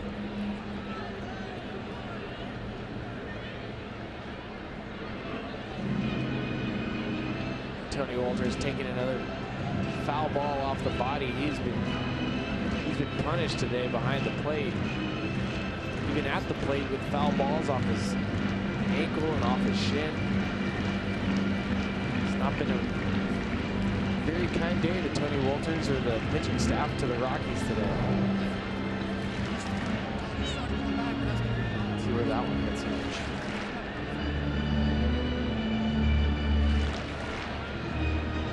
It's a long night behind the plate as well when you have the opposition with 13 runs and 12 hits and you get hit by foul balls like he has. He's had to chase a couple back to the screen as well and wild pitches. Well, they're going to bring Keith Duggar out to take a look. He's still shaking his head.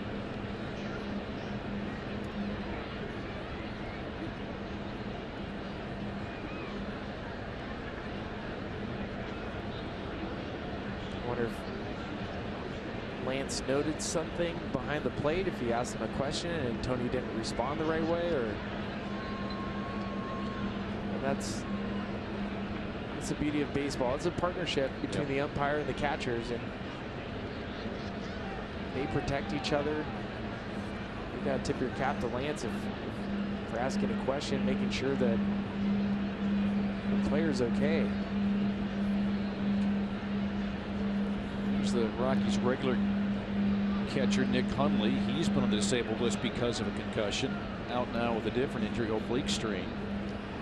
Catchers got beat up a little bit this year for the Rockies. We'll leave Wolters out there. Tony says he's all right. Keith Duggar and the manager Walt Weiss back in the dugout. The count is full to Piscotty.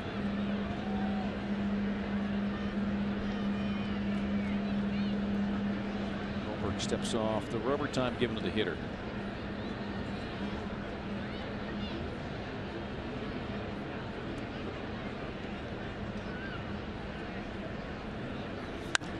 That one's hit well to right center, but Charlie Blackmon's got some room out there. Ball's going to die in right center this time, and he'll make the grab. And the inning comes to an end. 3-run home run, though, for Matt Carpenter. Puts his team up 13-7.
Colorado Rockies Baseball and Root Sports is brought to you by Southwest Airlines. Book your low fare now at southwest.com.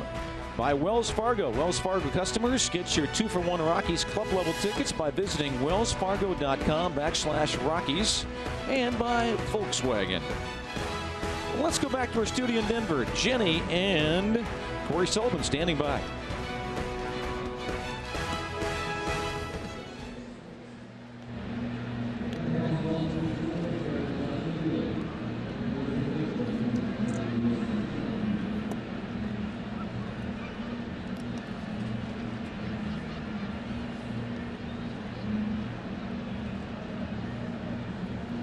All right, Jenny, thank you. Corey will stand by for the post-game show. As we get a new pitcher facing the Rockies, Ryan Rayburn will get an at-bat tonight.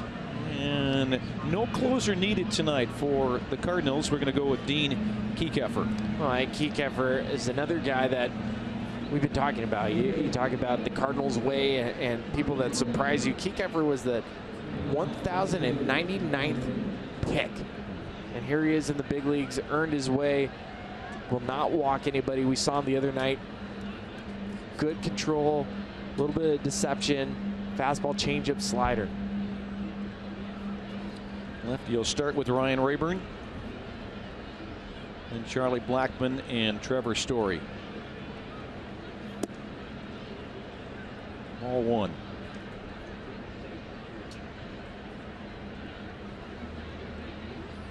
New shortstop as well, actually at third base, is Tejada, Ruben Tejada defensively.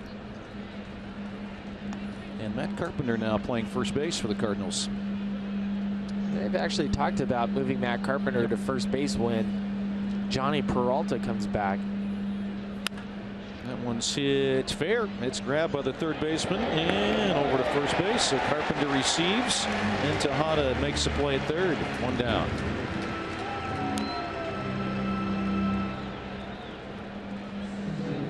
Jorge De La Rosa is out for his 7th inning of work. Good for him. Just what the Rockies needed from him. It's just what he needed to get done tonight, was be more efficient, and he's done that working in the 7th inning. So one down, top of the 9th inning. Charlie Blackmon's up there. Charlie is 1 for 4. Kieckeffer delivers a strike to Charlie Blackmon.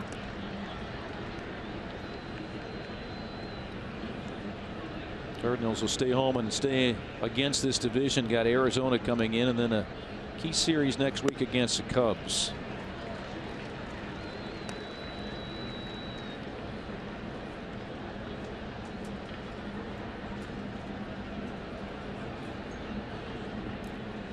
A little bit disappointing watching this Rockies team in this series in St. Louis, where you had a chance to win a series.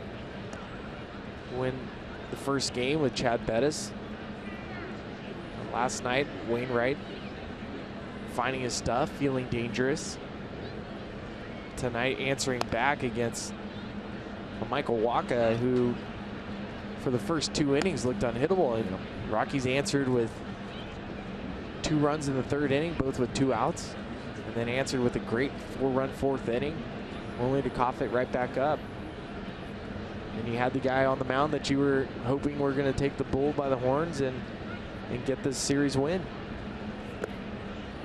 Yeah, you'd think, well, if you start this game and you're guaranteed 7 runs and John Gray is on the mound, you feel pretty good about things, but wasn't meant to be tonight. The offensive explosion for the Cardinals on 13 runs, 12 hits.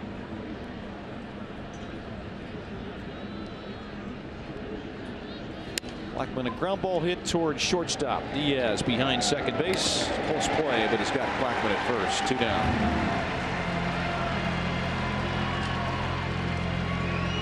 Last time the Rockies won a series here, 2009, that playoff team.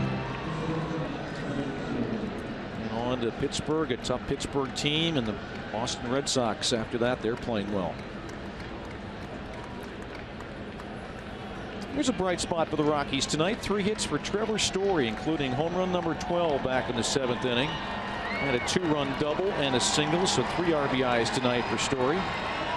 Previous home run to tonight was May 5th, so it's been a while for Trevor. Let's take a look again at that solo shot, 7th inning. Oh, different chapter, new story. Hanging curveball, driving it out to left field. The strength and just the quality of bats that we saw from Trevor tonight. This ball's ripped to right field. But right at the right fielder, and that is the ball game. Well, the Rockies with some hot offensive players, and the Cardinals tonight dropped this game 3 by a count of 13-7. In the process, they lose the series 2-1. Looked like with the Rockies pitching the way it had been, especially the starters, a great chance to win a series, but wasn't happening tonight. John Gray takes a loss. He's now 1-2 on the year.